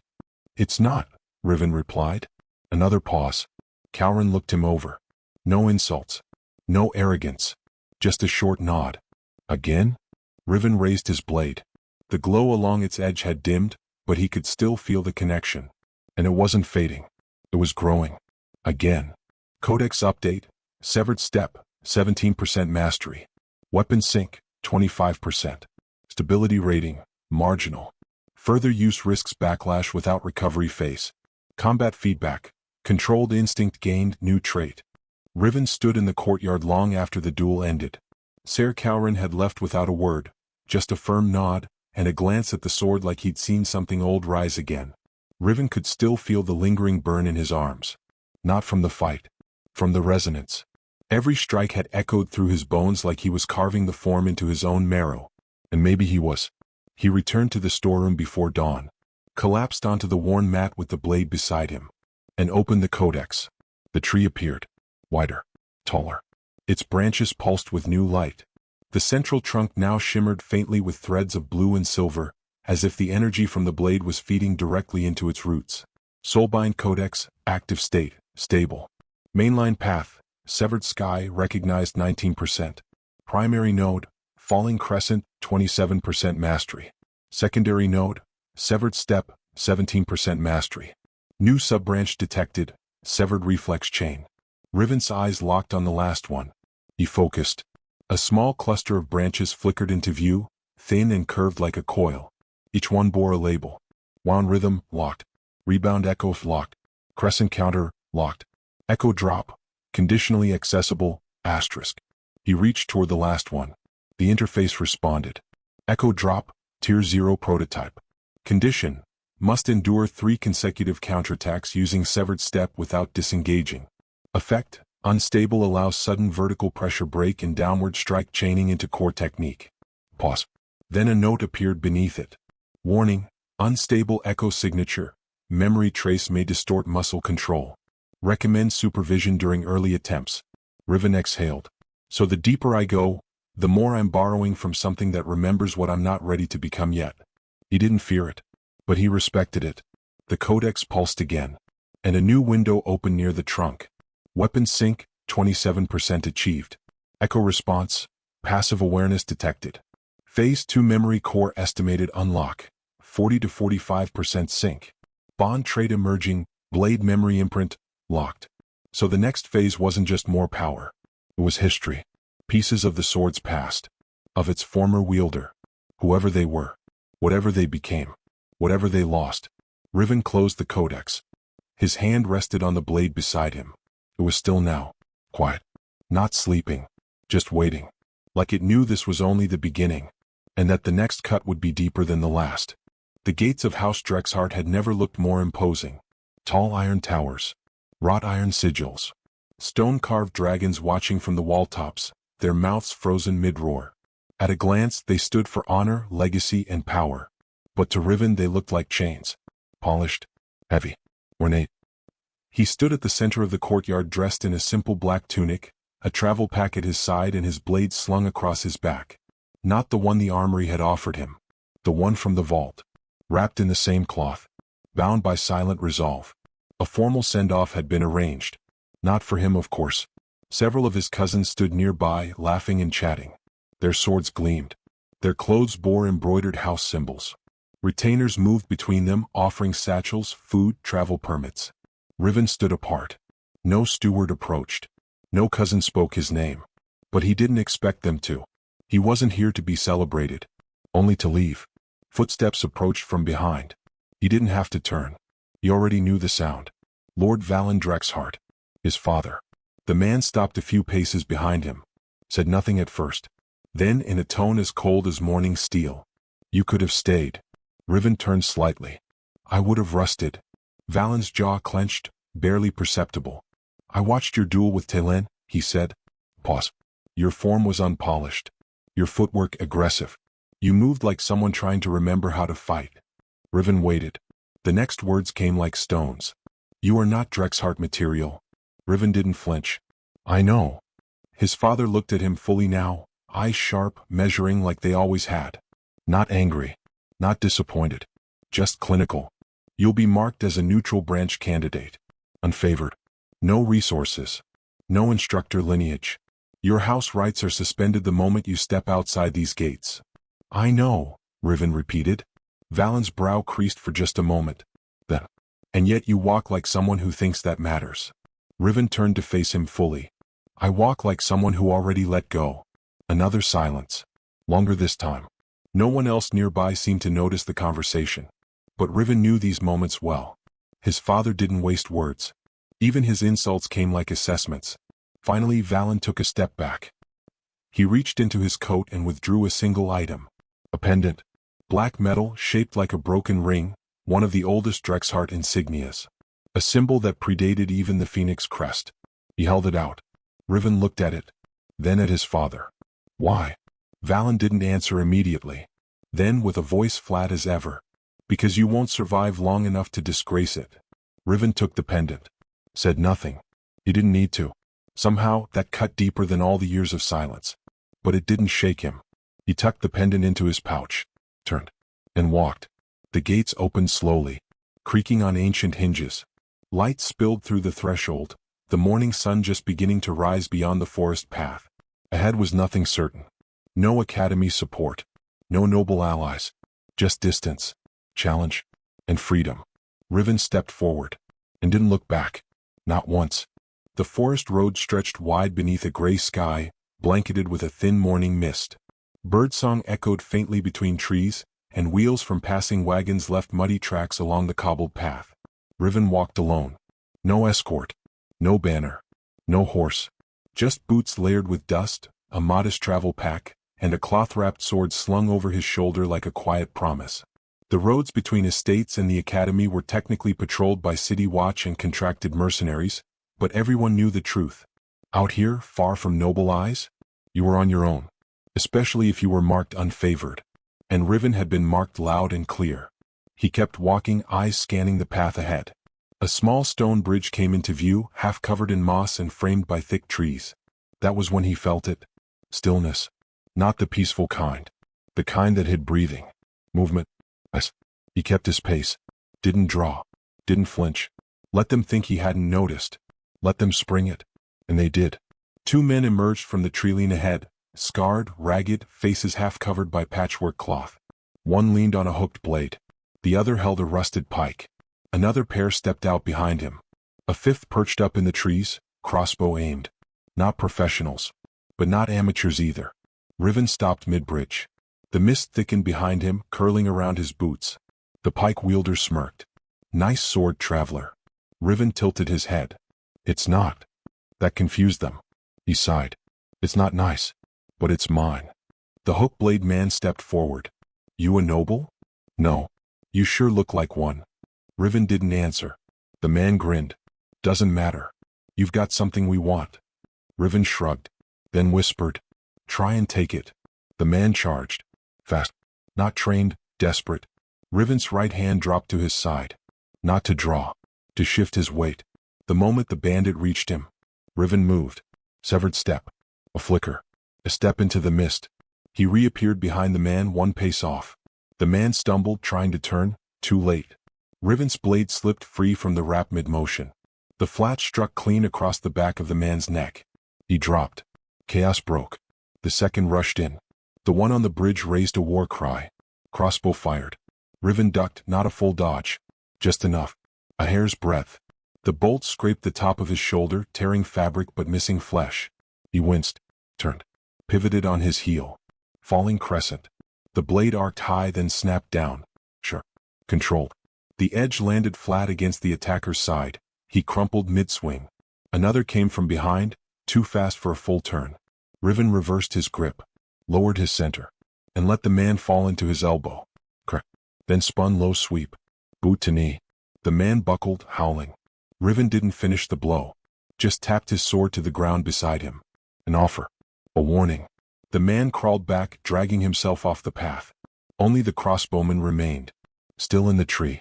Watching. Not aiming anymore. Just breathing. Shallow. Then he dropped the weapon. Turned. And vanished into the forest. Riven exhaled. The fight had lasted less than a minute. But his heart still pounded. His aura flickered faintly down his arm, still unstable. Still learning him. But it had answered. And more importantly, he hadn't killed anyone. Codex feedback. Severed step, 25%. Falling crescent, 29%. Resonance trait evolved. Combat rhythm, tier 1 gained. Emotion engraved. Clarity and pressure. Riven looked down at the bridge. At the faint trace his feet had left in the mist. And smiled. They had tried to take something from him. But they didn't understand. He'd already given everything away. What was left now couldn't be stolen. That night, Riven slept beneath the cover of twisted roots. His cloak pulled tight, his sword wrapped and pressed to his chest like a heartbeat he refused to lose. The stars above the canopy glimmered faintly. No fire. No sound. Just breath. Just dark. And then, nothing. When the soul trial returned, it did not whisper. It dragged. One blink, and he was standing in a dead field, surrounded by endless dust. Skyless. Sunless. Just gray. And ahead of him, a single gate. Massive. Ancient. Formed of twisted silver and fractured light. Its frame cracked and shaking as if under siege from something beyond. Behind it, shadow. Not darkness. Shadow. Alive. Swarming. He recognized this place. Not because he'd been here. But because he would be. The codex flared in his mind. Soul trial. Phase 2 initiated. Trial construct. Gate of severance. Objective. Hold the gate until memory stabilizes. Penalty for failure. Soul desynchronization partial. He stepped forward automatically. There was no sword on his back. Because here, the blade was already in his hand. Familiar weight, breathing steel, alive. Then came the first sound. A scream, far distant, inhuman. Then a second. Dozens. Clawing. Ripping.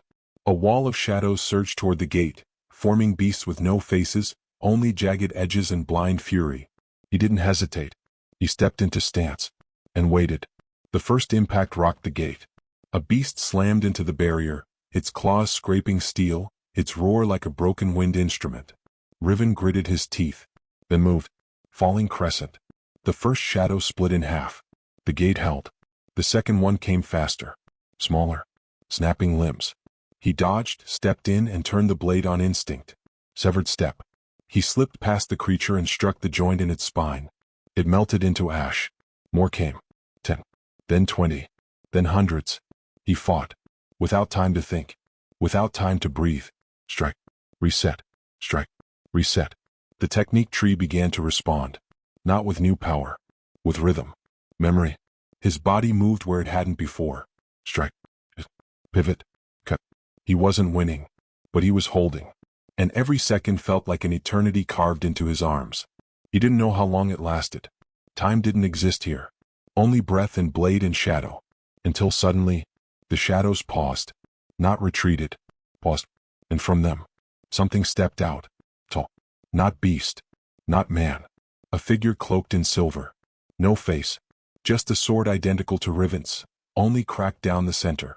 The figure raised its blade. No sound. No aura. No hate. But Riven understood. This was the next trial. Not to defend, but to survive. He set his stance again. Hands shaking. Muscles numb. And smiled through the sweat. Let's see what you remember. Soul Trial Phase 2, incomplete. Memory Gate status, 74% stable. Echo Threat Classification, mirrored severance. Technique progression accelerated under duress. Falling Crescent, 33%. Severed Step, 31%. New node teased, silver shift counter, locked, form seeded.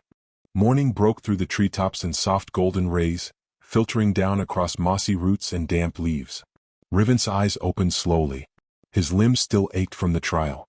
His body was on solid ground, but part of his soul still felt like it was floating at that broken gate, blade raised, shadows pressing in.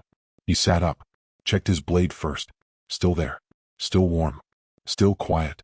Then he checked the forest around him, and realized he wasn't alone. Someone sat on a low-hanging branch overhead, legs swinging lazily. Thin frame. Messy hair. Light leather armor patched at the knees. A sword across his back, not standard Drexhart steel but a thinner, almost dueling-style blade, slightly curved and bound in white wrappings. The boy was staring directly at him, smiling. "Morning, Storm Eyes," he said. "I was wondering how long it'd take for you to wake up." Riven's hand crept toward his weapon. The boy raised a hand, palm out. "Relax. If I wanted to rob you, I would have done it before you started mumbling in your sleep." Riven narrowed his eyes. "You were watching?" "For about 20 minutes. He hopped down from the branch, landing light as a whisper. "Didn't want to interrupt your dream chanting." Sounded important. He didn't move aggressively. But he didn't move like an idiot either. Every step was precise. Rhythmic. Like his feet already knew where the next 10 would land. Riven stood slowly. "Who are you?" The boy gave a slight bow, mocking but not disrespectful. "Ashen Vane. First son of no one important. Heading to the academy like every other misfit in exile." He grinned. "Judging by your silent brooding, I'm guessing we have something in common." Riven didn't answer. Not right away. Ashen walked past him, picked up a stick and flicked it into the air with his foot. It spun twice. Landed in his hand. He swung it twice like a blade. Not with power. With grace. Footwork like a dancer. Wrist control perfect. He caught Riven watching. "You're a Crescent user, right?" Riven blinked. "What?" "The cut. I saw you practicing it earlier. The downswing, the pause at midpoint, then the drop. Falling Crescent, right?" Riven didn't reply. Ashen just laughed. "Don't worry. I'm not here to steal your techniques. I already have my own." He dropped the stick. Drew his blade in one smooth motion. A thin gleam of steel flashed as he stepped once, twisted, and flowed into a strange stance. One foot lifted, both arms extended like he was drawing two arcs across the air. He moved. A flick step. Too fast. Too low. Almost like skating across the grass. He reappeared behind a tree and sheathed the blade in a single motion. A moment later, a cluster of leaves fell from the tree above, neatly sliced midair. Riven's eyes narrowed. That wasn't aura. That was motion. Ashen turned. Grinned again. My family taught dance. Turns out you can turn footwork into sword work if you don't mind breaking a few traditions. Riven stepped forward slowly. You're not academy trained? I've never even stepped into a dueling hall. You just did that with base technique? Ashen shrugged. Doesn't take lineage to move right. Just rhythm, breath, and the ability to not trip over yourself. He looked Riven up and down. You fight like a statue with rage issues. Riven raised an eyebrow. You talk like someone who doesn't know when to shut up. Excellent, Ashen said, clapping once. We're going to get along perfectly. The silence that followed wasn't tense. It was curious. Ashen pointed toward the path ahead. Come on. The academy's a day out. You'll want someone who knows how to read a map that isn't covered in mold. Riven hesitated, then nodded once. The two walked side by side through the woods, one with silence like a blade, the other with chatter like a breeze. And just like that, a new chapter began. New relationship registered, Ashen Vane, unaligned swordsman. Class style, fluid step duelist, hybrid technique. Trait revealed, unpredictable footwork, uncommon. Social bond initiated, interest/amusement. Compatibility thread detected, opposing philosophy/mutual growth potential. The trees thinned. The path widened. And then, without warning, the forest simply ended. Riven stepped through the final row of twisted oaks and stood at the edge of a massive clearing. His breath caught. Even after all he had imagined, it was more. The Aethera Martial Academy stood at the heart of the valley like a fortress carved from starlight and storm. White stone towers rose skyward, etched with runes that shimmered faintly even in daylight. Dozens of bridges stretched between the spires like threads of light, with sparring platforms suspended in the open air. Massive gates, 30 feet tall and banded with silver, guarded the main entrance, flanked by towering statues of faceless warriors holding broken blades. Not raised. Not triumphant. Planted in the ground. Banners whipped in the wind above the outer wall, each one bearing the crests of the great houses, the Imperial Academy seal, and a strange insignia Riven didn't recognize. He and Ashen stood at the top of a small ridge overlooking the valley. Ashen gave a low whistle. Well, that's a bit more impressive than my family's training barn. Riven said nothing.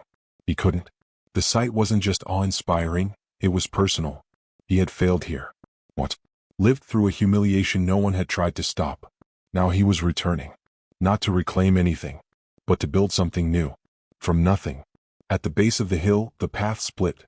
One road led toward the student entry station, already bustling with new arrivals. Another led toward the side dormitories reserved for the unfavored class. Ashen nudged him. Guessing we're not taking the golden staircase entrance? Riven gave a faint smile. Not this year. They made their way down. The crowds grew thicker. Carriages rolled in, marked with noble emblems. Students stepped out in pristine uniforms, flanked by instructors or servants, some already surrounded by small followings. Riven walked past them like mist past a fire. He wasn't noticed. Not really. A few glances. A few whispers. But no one recognized what he carried. What he'd awakened. And that suited him just fine. The entry courtyard was circular, paved in dark stone veined with etherite. A single official waited near the side archway, an older woman with reading glasses and a bored expression. She held a tablet inscribed with glowing runes. Name? Riven Drexhart. Her eyes didn't even rise. She tapped the slate. A faint red mark appeared beside his name. Unfavored class. Tier 3 dorm. Blade evaluation pending. She handed him a brass token. Don't lose this. You won't be issued another. Ashen stepped up next. Ashen Vane. She looked at him once. Paused. Then typed something in. A different symbol appeared beside his name. Independent practicum. She squinted. Who registered you? Ashen grinned. A mistake, probably. She rolled her eyes. You'll be sorted with the unfavored until re-evaluation. Sounds charming. They moved past the checkpoint and into the courtyard proper. The gates to the main academy loomed ahead. Wide open. Riven stopped just short of them. Ashen tilted his head. You all right? Riven didn't answer right away. He looked up. At the academy. At the banners. At the countless windows where thousands of blades would rise and fall over the coming year. Then softly. This time. I won't wait for the door to open. Ashen raised an eyebrow. Riven stepped forward. And walked through the gate. Chapter complete. The long road to the academy. Character state updated. Focused, high awareness. Codex branch available. Adaptive path, academy arc progression initiated. Next status update. Dorm trial incoming. The path bent sharply east, curling around the edge of the main campus wall. No more white stone. No more glimmering bridges or statues carved with reverence. The road here was older. Untended. Shadows stretched longer beneath the crooked lamplights, and the stone underfoot was cracked in places, worn smooth in others, as if thousands of boots had passed through and never returned. A crooked sign jutted from a leaning post ahead. Tier 3, Dormitory Block C. Unfavored class lodging entry by token authorization only. Ashen squinted at it. Friendly signage. Riven said nothing. The gate was already open, its hinges rusted to the point of silence. Beyond it, a wide courtyard yawned between the dorms, 4 long stone buildings arranged in a rough square, each 3 stories high. Vines climbed up the weathered facades. Glassless windows revealed faint candlelight and movement within. Students lingered outside. Some sat in clusters around broken benches. Others stood alone, leaning against doorways, eyes shadowed beneath hoods or scars. No one wore the polished uniforms of the central dorms. Most wore modified gear, stitched from scraps of academy-issue cloth or mismatched armor. One figure wore a blood-stained dueling coat with the insignia torn off. Another had no shirt at all, only thick binding wraps and a burn scar that stretched from collarbone to wrist. They watched Riven and Ashen as they passed. Not curious. Not hostile. Just measuring. Ashen gave a small stretch. We're not in the brochures anymore. Keep walking. A motion-locked pedestal waited near the far building, Dormitory C, 3rd wing. Riven placed his brass token into the reader. The runes pulsed once, then flickered green. The door unlocked with a heavy clack. Inside the air changed. Thus, cold metal. The scent of too many bodies and too little airflow. A narrow hallway stretched forward, its stone floor lined with iron sconces and worn academy banners, most of them faded past recognition. Numbers were stenciled on the doors in worn white ink. 301. 303. 305. Riven found his room. 317. The door creaked open. 2 beds. 1 cracked desk. A window half covered in frost. A thin line of runes had been carved along the base of the door frame, warding sigils, faded but intact. A dull blue flame flickered inside the corner lantern, giving the entire room a cold hue. Ashen leaned inside, whistling low. Cozy. How many rats do you think we're allowed? Riven stepped in. Someone had scratched a name into the metal frame of the bunk. Drexhart. Not fresh. Etched deep. Ashen saw it too. So, either you're famous or you're on someone's personal nostalgia tour. I've never stayed here, Riven said quietly. He didn't touch the name. Didn't try to scrape it off.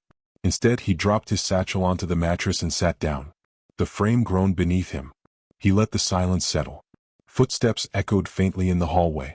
2 figures passed the open doorway, one tall and limping, the other shorter, dragging a training spear with the tip wrapped in torn cloth. Neither looked in. Neither needed to. The unfavored dorms weren't built for community. They were built for isolation. Survival. Riven leaned back, one hand resting against the token still looped around his neck. The flame in the corner lantern flickered once. Then dimmed. A bell sounded in the distance, low, metallic, and resonant. It echoed through the walls like a challenge struck against stone. Ashen straightened. That's not a meal bell. Riven stood. No, he said. It's the trial call. The bell tolled again. Deeper this time. Closer. Not a chime. Not a melody. The summons. It resonated through the stone like a heartbeat, the kind that preceded violence. Riven and Ashen emerged from the dorm, joining the quiet procession of bodies moving through the central courtyard of the Tier 3 wing. Dozens of unfavored students, most of them silent, filtered out from their rooms. No one asked questions. No one gave directions. They all knew. This was the first call.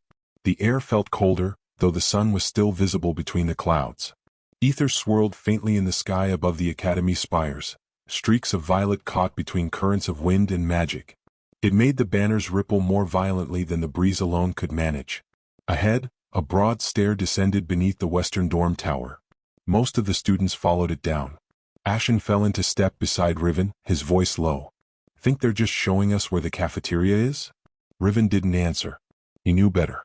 The stairway descended deeper than expected. 30, 40, 50 steps carved from raw stone. The walls here were colder, lined with long dead torches and old academy script etched into the sides.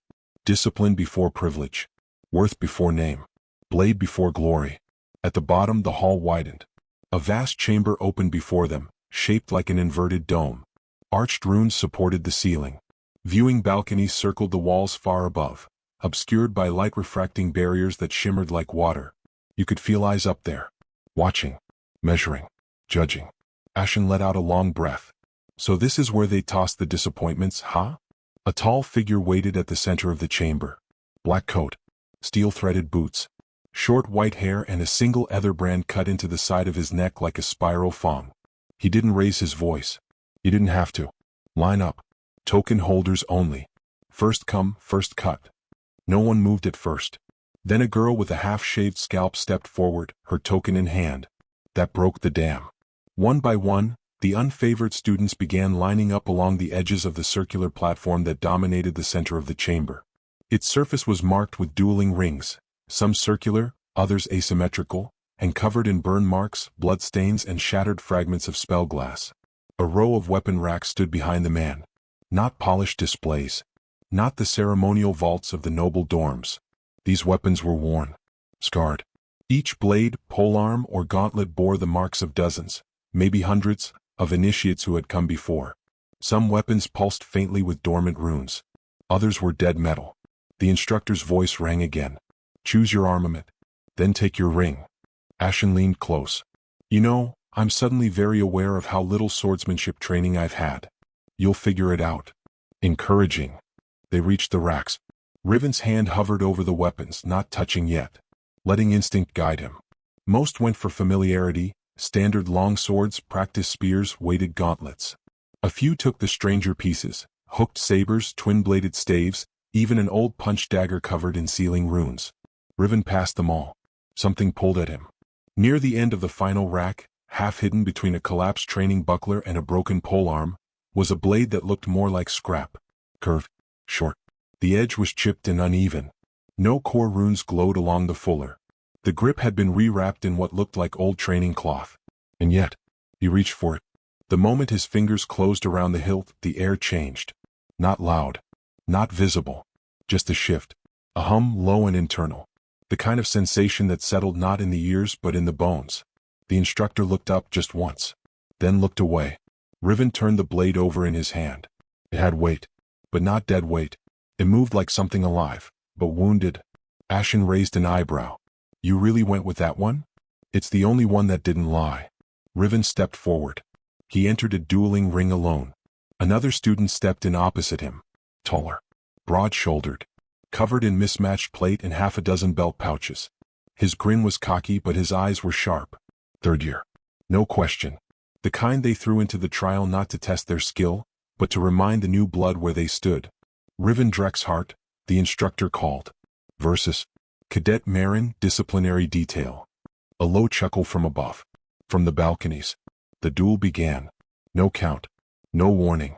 Marin surged forward, blade high and fast. A wide arc meant to intimidate, not strike. Riven didn't flinch. He stepped in. Too close. Inside the arc. The broken blade in his hand moved like water through stone. He struck once. Not at the body. At the elbow. Not enough to sever. Just enough to shatter the balance. Marin stumbled. Recovered. Snarled. Riven moved again. Not a flurry. Not even a combo. 3 steps. 4 shifts of weight. The broken sword carved shallow lines in the air, each one a whisper away from bone. He didn't aim to kill. He aimed to remind. The third pass brought Marin's own blade to his throat, held in reverse. His own momentum had turned against him. And Riven was behind him now, blade resting on the exposed collar of his neck. The chamber was silent. The instructor didn't move. Finally he raised one hand. End match. Marin lowered his weapon with trembling fingers. Riven stepped back, no expression on his face. His token pulsed. A faint blue shimmer replaced the dull brass glow. Words appeared, projected in thin light. Assessment deferred. Candidate watch list. Ashen stared. You sure you've never done this before? Riven didn't answer. He turned and walked from the ring without a sound. The chamber emptied slowly. Not all at once. Some lingered, those with minor wounds, bruised egos, or eyes that hadn't yet stopped searching the observation balconies for some sign of approval. Others left without a word, gripping their chosen weapons like anchors in a storm. The duels had ended, but the trial hadn't. Not really, because what mattered wasn't the outcome. It was who watched, and who remembered. Riven moved through the crowd without urgency. He didn't strut, didn't glance back. The weight of the blade in his hand hadn't changed, but it felt heavier now, aware somehow of what it had just done. His token continued to glow faintly. Blow. Unstable. Watch list. Not promoted. Not marked for immediate transfer. Just observed. It wasn't nothing. But it wasn't safe either. Ashen caught up to him a minute later, rubbing at his ribs with one hand and wincing slightly. I lasted longer than I expected. Which is, still not long. He glanced down at the training spear in his hand. Pretty sure this thing was older than both of us. Riven gave a quiet nod. You moved well. Ashen blinked. Was that a compliment? From you. Observation. Still counts. They passed under the archway and back into the stone corridor, the air growing warmer the closer they came to the surface. Behind them, the chamber's rune seals pulsed once more and then dimmed, sealing the vault again. No one would duel there again today. They stepped outside into the gray light of late afternoon. The clouds had thickened overhead, casting long shadows across the courtyard. A few unfavored still lingered, some seated on the cracked benches, others hunched in corners or talking in low voices. No celebration. No boasting. Just quiet. Survival didn't warrant applause here. A notification pulse echoed faintly across the outer wall, a shimmer of ether lines tracing across the academy's intercom lattice. A single phrase. First dorm rankings. Unfavored class. Provisional. More of a statement than an announcement. Ashen snorted. Well, at least we know they're keeping score. Riven looked up. One of the banners above the inner wall had changed. Where before there had been only the standard academy seal and the crest of the great houses, now a new emblem had begun to form, glowing softly in incomplete runes, like a puzzle not yet solved. Not a name. Not a house. Just a placeholder. A slot. Waiting. Ashen followed his gaze. You thinking about trying to climb the rankings already? No. You should. Riven looked away. Climbing means being seen. I'm not ready for that. Yet. Pause. Riven didn't answer. They reached their dorm again just as the first drops of rain began to fall. Not a storm, just a quiet drizzle, slow and steady, soaking the cracked stones and filling the silence with its gentle rhythm. Riven paused outside the door. The same students from earlier were still there, leaning in doorways, sitting in silence. One or two looked up as he passed. Their expressions were unreadable. But they saw him now. Not fully, but enough to remember. Ashen peeled off toward his assigned room in the adjacent wing. See you tomorrow, mystery man? Riven nodded once. He entered room 317 alone. The lantern in the corner had gone out. No spark left in the rune crystal. He lit it again with a small flicker of intent, just enough ether to stir the stone. Blue light returned, casting long shadows across the walls. He dropped the blade onto the desk. It didn't clang. It settled, as if it belonged there. His gaze drifted to the name still scratched into the bunk frame. Drexhart. Still there. Still unsolved. He sat on the edge of the bed and let the silence hold. No victory. No relief. Only the sense that something had begun moving again. Something old. High above the dormitory spires, beyond the curtain of rain, two silhouettes stood behind the glass of an observation alcove.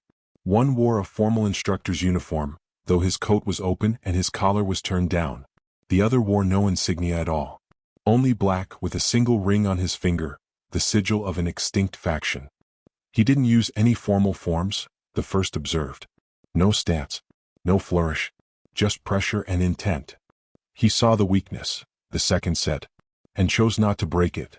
Mercy? No, the man in black said. Discipline. They stood in silence a moment longer. Then the observer turned away from the window, his voice barely audible. Mark him. No promotion yet. No contact. Let the currents settle. But if he survives the next trial, begin the deeper scan. And if he doesn't? Then he dies forgotten.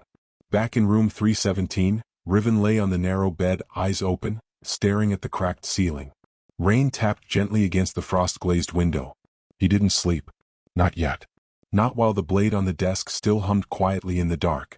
The dorm was quiet, but not still.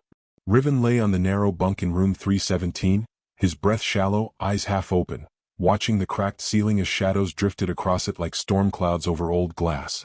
The lantern in the corner cast a pale blue glow from its rune core, low, steady, almost gentle. The rain had returned. It tapped softly at the window pane.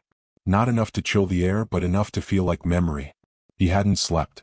He hadn't really tried. The weight of the blade rested across his chest, still sheathed in its worn wrap of cloth and faded sigils. It hadn't moved since the trial. It hadn't made a sound. But Riven could feel it. Not as something external. Not as steel. But as something alive. It wasn't pain. It wasn't fear. It was pressure. A subtle pull just beneath his sternum, like something deep inside him was trying to answer a question he hadn't asked yet. The blade wasn't humming. But his bones were. His hand slid across the wrap, fingers curling around the hilt. The material was smooth from long use, yet faintly ridged where the wrapping had frayed. It felt old, tired, but unyielding. The moment he touched it, the pressure deepened. A whisper, not in his ears but in his blood. Then, a flicker. His vision tilted sideways, not dizzy, not disoriented, but shifted. The room disappeared. The bed, the rain, the lamp, all gone. He stood on scorched earth. Blackened sky. Ash fell like snow over a ruined field, and distant spires crumbled into shadow. Smoke curled from a shattered ridge to the west, where lightning danced without thunder. A figure knelt in the distance. Armor dark as void glass. Edges shattered. Blood dripping from one gauntlet. The blade, his blade, was in their hands. No, not his. Not yet. The kneeling figure looked up. Their face was hidden behind a fractured mask, but their voice carried on the wind, soft as broken glass sliding across stone. Break the circle. Carry the wound. Let it remember, so you do not have to. They offered the blade, two hands outstretched. Not to him. To someone else.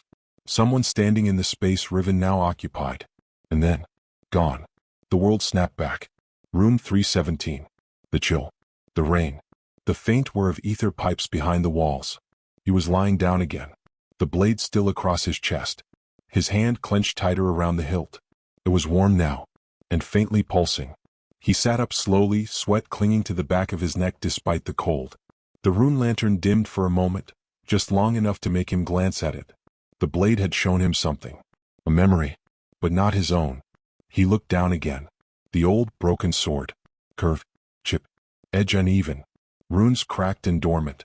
Still asleep, but dreaming. His codex pulsed. A faint shimmer of light trailed up the wall, casting a flickering projection in the air. Codex thread updated. Echo blade, residual sequence sync, 2%. New affinity detected. Emotional channeling, instinct imprint possible. Riven exhaled slowly. This wasn't just a relic. It wasn't just a training tool or a placeholder weapon passed down through the reject racks. It was remembering something. And now so was he. He turned the blade in his hand again, watching how the light played across the edge. The steel was quiet, but behind it something stirred. Something wounded. Something waiting. And it had chosen him. Or maybe it hadn't. Maybe it had just recognized him. He didn't sleep after that.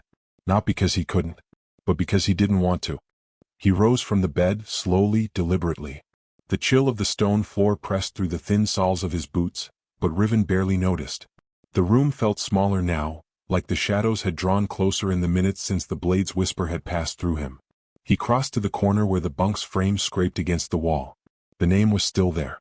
Drexhart. Scarred deep into the steel as though someone had carved it not just to mark territory but to warn. He crouched, examining the grooves. The lines were jagged, uneven in pressure. They'd been made with a real blade, sharpened, not etched. This wasn't idle vandalism. It was something else. His eyes narrowed. There, just beneath the boulder carving. A second name. Almost lost to rust, time, and neglect. Drexhart. Fainter. Thinner. Older. Riven felt his breath catch in his throat. He didn't know that name. Not from family records. Not from whispered stories around the hearth. His family never spoke of anyone else who had walked these halls. According to them, he was the first to reach the gates of Ethera. But this This was proof someone had been here before him. And someone hadn't wanted that fact to be known. He stood and placed both hands on the bunk frame, then shoved. Metal shrieked against stone as the bed scraped back from the wall, revealing the bare surface behind it, dust-choked, shadowed, untouched for years. And then he saw it. A single tile on the floor, raised by no more than a few millimeters. Just enough to catch the eye if you were looking for it. A seal plate. Riven knelt and ran his fingers across the surface. Cold, smooth, unmarked. Standard academy floors didn't come with embedded seal plates. This had been added. For something specific. He pressed his palm against it. Nothing happened. He tried shifting his ether into it, just a flicker. Still nothing. Then his gaze slid to the blade resting on the bed. Without a word, he reached over, lifted it by the hilt, and gently touched the tip of the blade to the plate. The reaction was instant. Ether flared in silent color, blue first, then green, then a deep, molten orange. Not fire. Not light. Something older. The seal clicked. Not loudly. Just enough. A section of the wall shimmered, and Riven stepped back instinctively as the runes flared along its surface, etched glyphs blooming into life one after another like falling dominoes. Then the stone shifted. Not slid. Not opened. Reshaped. Like the room was exhaling after years of holding its breath. A shallow cavity emerged in the wall. Inside, objects wrapped in time. Old scrolls tied with fraying cord. A cracked data slate with the Academy's first-generation mark. Dust-covered diagrams of weaponry, bearing half-faded notations in a precise, angular hand. And carved into the back wall of the cavity in clear formal script. Academy Black File Registry. Sector D Archive Link Node, Encrypted Access. Riven stared at the inscription, heart hammering quietly behind his ribs. Black File. Even the word carried weight. Academy Black Files weren't just hidden, they were erased. Redacted from curriculum, cut from archives, forbidden even to high-level instructors. They were remnants of trials that had either gone too far, or too deep. He reached into the cavity and lifted one of the scrolls. The parchment crumbled at the edges, but the ink remained. Diagrams of energy pathways. Combat stances. A notation near the edge caught his eye. Subject 03, instinct channeling exceeds thresholds. Risk of echo collapse present. He replaced the scroll carefully. This wasn't a cache. It was a memory vault. Not just of knowledge, but of someone's story. Someone named Silas Drexhart. And whoever Silas had been, whatever had happened to him, he'd left this behind. Not by accident. Intentionally. Riven stepped back again and looked around the room. The shadows no longer felt empty. The silence no longer felt neutral. The dorm was watching him. And now he was finally watching back. The room felt heavier now. Not just from dust or silence, but from knowing. The kind of knowing that couldn't be taken back. Riven sat cross-legged on the stone floor, the uncovered wall still open behind him, scrolls and cracked notes laid out in a careful arc. He hadn't touched everything. Some of the materials radiated too much latent ether to risk disturbing, not without a clearer purpose. But the diagrams, the notations, they were old. And forbidden. One in particular kept pulling his attention. A hand-drawn schematic of a sword stance, mid-motion, annotated not with power levels or strike direction, but with emotional states. Fear, drive. Rage, collapse. Sorrow, clarity. It wasn't a form. It was a map. Designed to track something deeper than movement. Something like instinct channeling. His codex pulsed again. Faint at first, then sharper. Not a status ping. A deeper thread. Codex thread unstable. Unknown data stream detected. Dorm archive link active. Warning, external memory imprint interference. Initiating resonance scan. Codex resonance detected. Legacy entry, Drexhart lineage access tier. Fragmentary. Classification, echo-bound bloodline. Status, dormant. Recovery threat, 3.8%. Codex seed unlock, 1 of 9. Initiate pathing protocol? Riven stared at the floating projection. The air around it shimmered faintly, like heat rising from cold stone. The glyphs were ancient, designed before the modern Codex UI standard. He recognized the pattern from old Academy texts. It was a deeper level. A forgotten branch of the system most students would never even know existed. Echo-bound. The words tasted strange on his tongue. Before he could respond, before he could even blink the interface away. A sound. Outside the room. Voices. He moved quickly, closing the Codex interface with a whispered thought. The scrolls vanished under the bunk in one practice sweep, and the wall resealed with a flick of ether through the blade's hilt. Just in time. Footsteps outside. Soft, deliberate, then whispers. Full, urgent. Just beyond the door. He doused the lantern with a pinch of focus. The blue glow snuffed out, plunging the room into quiet dark. Riven crouched near the door, silent, listening through the thin wooden slit. Two voices. One he knew. Ashen. The other, new. Unfamiliar but not untrained. Measured breathing. Crisp speech. Someone used to moving in secret. I'm telling you, he opened it, the stranger whispered. The node responded to him. A full flare. Triple sequence color ring. That's not accident. Ashen sounded skeptical. You're sure it wasn't a delayed trigger? Could have been left primed years ago. No. I've seen dormant seals. This was live. I saw the glyph stabilize. He used a blade to wake it, an echo. Riven's pulse didn't spike. But something cold moved in his chest. They'd seen him. Watched him during the trial. During the resonance. Do the Veil know? Ashen asked. They're circling. But they're slow. Careful. The root moves faster. Riven frowned. The root. That name had surfaced before. In mutterings. In warnings. Now it had a voice. You're part of the root? Ashen asked. The figure didn't answer right away. Then, not yet. But if he really is echo-bound, they'll want him. Ashen exhaled. He's not exactly a people person. Good. That makes him harder to control. Pause. Then footsteps. Moving away. Riven stayed still even after their presence faded. Even after the silence returned. They hadn't tried to enter. Hadn't knocked. Hadn't even tested the door. Because they weren't looking to confront. Not yet. They were observing. Riven stood and stared into the dark room. No fear. But no comfort either. The root knew. The veil was watching. And now the codex itself had begun to stir, pulling at threads tied to bloodlines and echoes and weapons that should have died with the last war. He walked to the window. Rain still tapped lightly at the pane. He drew a line in the condensation with his finger. Then reached for the blade.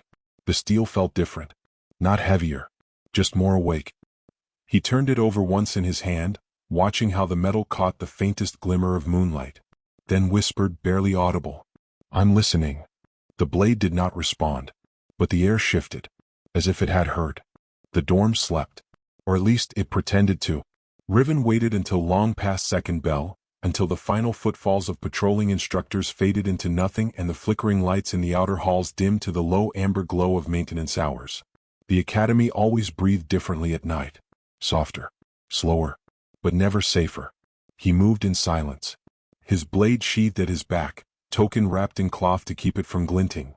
No one saw him slip into room 317. No one followed. The moment the door shut behind him, he crossed the room and laid a hand against the wall. The seal plate responded instantly. Not with dramatic flares or thunderous shifting, but with quiet acceptance. Runes lit in slow succession, forming a circle. The stone parted. A cold breeze touched his skin. He stepped inside. The hidden stairwell wound downward in tight spirals. Ancient, carved from volcanic stone. Each step was rimmed with faded ward runes, most long dead, though a few flickered faintly as he passed. The scent of dust and old ether filled the air, thick, metallic, not unpleasant. This place wasn't abandoned. It was buried. At the bottom, the stair opened into a small chamber, octagonal, maybe 15 feet across. Shelves lined 3 walls, crammed with disorganized scrolls, broken training orbs, and cracked fragments of crystalline data cores. Most were useless, but not all. At the far end stood the resonance frame. Humanoid. Rusted in places, elegant in others.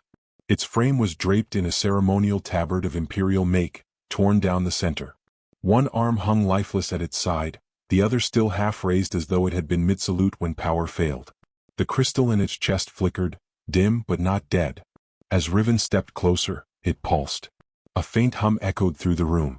Then the voice came. Broken. Cracked. Stuttering with the weight of centuries. Dedesignate recognized. Silas Drexhart. Error.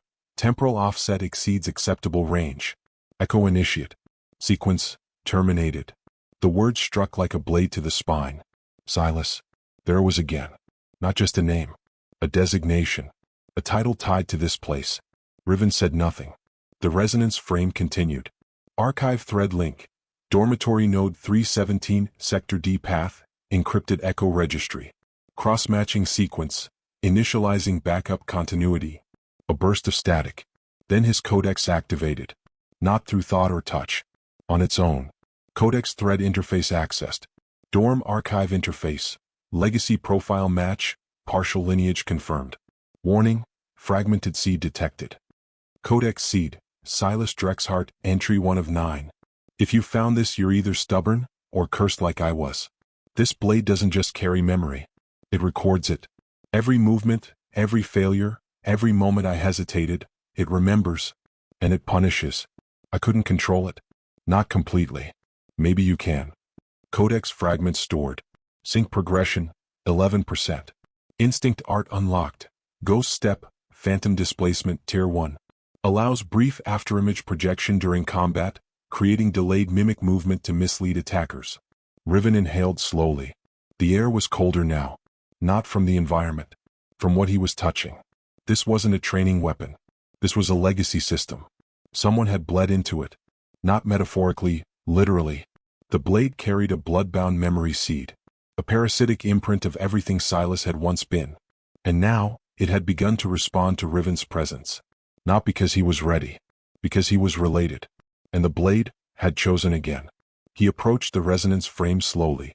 I'm not Silas, he said aloud. But I'm listening. The frame didn't move. But something behind its eyes shimmered. A flicker of awareness. Then the chest crystal dimmed. Not off. Just sleeping. Waiting. Riven turned back to the archive shelves. Among the debris he found one more object worth noting. An obsidian pendant carved with the same spiral fang sigil he'd seen on the new banner. He touched it. And again the codex pulsed. Codex alert. Faction marker acquired. Unclassified lineage tag. Fangborn variant, unregistered. This pendant grants passive recognition by dormant faction-specific constructs. You are now marked. Whether that protects or condemns you, remains to be seen. Riven pocketed it without a word. His blade hung heavier at his side now. Not in weight, in meaning. He climbed the stairs again, sealing the chamber behind him. When he stepped back into room 317, the air didn't feel cold anymore. It felt watchful. And somewhere deep inside the codex, a new notification blinked softly, quietly waiting for the next door to open. Dawn came slow and silent. No birds. No wind. No fire bell to ring in the first light of the week. Just gray sky and mist, curling across the dorm rooftops like breath exhaled from the earth itself. Riven stood at the window, half-dressed, blade still resting in the crook of his arm. He hadn't fully slept, not really. But something about the hours he'd spent below, surrounded by ghost memory and codex threads, had steadied him. The blade felt quieter now. But not dormant. Like a wolf with its eyes closed. Waiting. A fist pounded against his door. 3 sharp knocks. Then Ashen's voice. Riven. You need to see this. He was already moving. Boots on. Blade sheath. The pendant still tucked in his inner pocket, its shape pressing faintly against his chest like a reminder he hadn't earned yet. He stepped into the corridor. Ashen was waiting, breath fogging in the cold hallway. Just came up 5 minutes ago, he said, turning without preamble. Didn't see anyone raise it. No horns. No announcements. They passed 3 others on the way out, unfavored students still groggy from half-sleep. None of them spoke, but all of them looked up. Toward the courtyard. Toward the sky. Riven stepped into the open and stopped. Above the Tier 3 dorm at the apex of the ruined western arch, a new banner had appeared. Black. No border. No crest. Just a single white symbol at its center. A spiral fang. No one spoke. Not the students gathered below. Not the instructors watching from the towers. Not even Ashen. Because they all recognized it. Even if they didn't understand it. Riven's gaze locked onto it. The wind didn't move the cloth. But it moved something else. Inside him. Like a thread being tugged. No ceremony had announced the banner's arrival. No faction had claimed responsibility. But someone had made a decision. To mark him. To name the dorm. To throw a spark onto dry ground and see what might catch fire. Ashen finally broke the silence. You're not going to ask what it means? Riven didn't look away from the sky. I already know. Ashen folded his arms. So we're being claimed now? No, Riven said. We're being tested. He stepped forward, past the others, through the center of the courtyard. The others parted without being asked. Not out of respect. But out of instinct. Because something about the way he walked, slow, direct, blade across his back like a promise, said this wasn't over. Not by a long shot. The banner hung above them like a question no one wanted to answer first. But Riven had already chosen his path. And the world, it seemed, had begun to answer back. Chapter complete, Echoes and Shadows. Codex thread expanded, dorm archives name entry, Silas Drexhart deceased. New trait acquired, partial synchronization, instinct channeling enabled. Codex resonance, active seed 1 of 9 unlocked. Faction tag applied, Fongborn variant, spiral Fong-ident marked. Status updated. Week 1, Initiates Crossroads imminent. Watchlist active, external observation authorized. Trial chain, Phantom class compatibility pending. The gates opened with ceremony. Not to welcome, to measure. Brass horns sounded from the towers above the entry courtyard, their notes sharp and uneven, half fanfare, half warning. Riven stood near the edge of the crowd, eyes narrowed against the early light. The sky was pale and thin, still shedding the last traces of dawn. Students moved like river currents, each gathering in small circles, following floating banners that shimmered with their designated class paths. Blade initiates, shield-bound, spellline cadets, Imperial Echo tiers. And far to the side, unfavored root class. Their banner wasn't floating. It was nailed into the wall, crooked and chipped. Ashen leaned in beside him. Well, subtle. No one wants to pretend otherwise, Riven muttered. He wore his academy standard uniform now, mid-grade leather, reinforced at the shoulders and sides, but still marked with the dull gray trim of the lower tiers. The token looped around his neck had shifted. It no longer read dorm entry. Now glowing softly in low light. Root class, tier 3 status. Watchlist pending. The stone-paved courtyard was massive. 7 main rings formed its levels, with platforms connecting to the academy tower, the observation hall, and the training spire beyond. Hundreds of students. Dozens of instructors. Eyes everywhere. Riven moved through the throng like mist through a storm. They noticed him now. Not all of them. But enough. Some glanced at his blade. Some at the mark on his sleeve. Others stared at his face like it whispered something to them they couldn't hear. They didn't speak. Not yet. But he could feel the shape of their thoughts. Ashen followed close behind, unconcerned as always. You'd think they'd teach social grace at an elite war academy. They do, Riven said. Just not for us. Their group gathered at the south end of the courtyard. No announcement. Just a single instructor waiting near a shattered archway. She wore black coat trim, hair bound back in silver cords, and a long scar down the right side of her neck. One arm glowed faintly with embedded runework, winding from palm to elbow. Instructor Caldress, someone whispered behind Riven. They say she killed an entire root cohort once. Just walked out alone. Caldress didn't look at them. She looked through them. Congratulations, she said. You weren't expelled during entry week. Which means you are now, officially, initiates of the root class. No applause. No encouragement. Just her voice. Like cold metal against bone. You are the bottom. Make peace with that now. You will not be tested for promotion. You will not be watched for advancement. If you are reclassified, it will be by force or mistake. Nothing else. She turned. This week you will be assessed.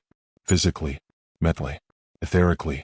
You will be assigned combat drills, codex channels, and, if you survive the first month, your first elective contracts. She paused. Then her eyes met Riven's. Flat. Unreadable. You, she said. Riven didn't flinch. Step forward. He did. She pulled a token from her coat. Different from the others. Dark steel. Etched with a chain curling around an empty ring. She held it out. This isn't supposed to exist. No tier. No record. No classification. Riven took it. The moment he touched it, his codex pulsed. New path detected. Phantom chain. Class type. Unbound legacy index. Unknown. Watchlist initiate. Trial chain unlocked. Caldra stepped back. You're not special, she said softly. You're just being tested in a different way. Don't confuse the two. Then she turned to the rest. Welcome to the root. The first assembly ended without ceremony. No grand declarations. No unity chants. Just silence, and the long shuffle of boots on ancient stone as root class initiates dispersed into their assigned wings. Riven lingered at the edge of the south courtyard, the weight of the new token cold in his hand. It didn't gleam like the others. Didn't shimmer with elemental alignment or glow with embedded code like the blade or spellline markers. His token was matte black, rough in texture, slightly warped around the edge as if it had been forged too quickly or recovered from ruin rather than minted. A single chain encircled a hollow ring on the surface, incomplete. No symbol of tier. No indicator of level. Just the name.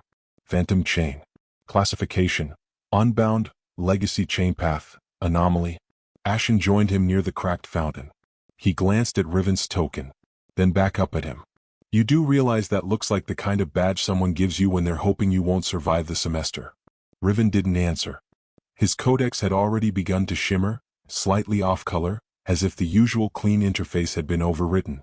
Not by a virus. By something older. Codex entry: Phantom Chain, Unbound Initiate. You have been selected by a broken path. An incomplete class once purged from the codex hierarchy. Origin: unknown. Function: adaptive thread inheritance. Status: locked. Key trait: instinct echo synchronization.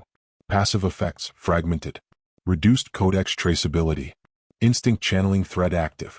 Legacy chainlink counter: 0/7. Warning: no formal instruction exists for this class. You walk an unauthorized path. Proceeding will remove you from tier eligibility within the standard system. This cannot be undone. He stared at the message for a long moment, then dismissed it. Caldress hadn't said another word after issuing the token. She'd simply walked off toward the northern training wall, where half the instructors were already arranging sparring layouts for the mid-morning drills. Around them, students from other classes were still gathering into formations. Riven watched as a tall, dark-haired student passed, silver-threaded robe, fine-bladed staff strapped to his back, 2 servants in tow. Imperial Echo Tier. The boy gave Riven a glance. Not hostile. Worse. Amused. I should notice too. They already know who you are.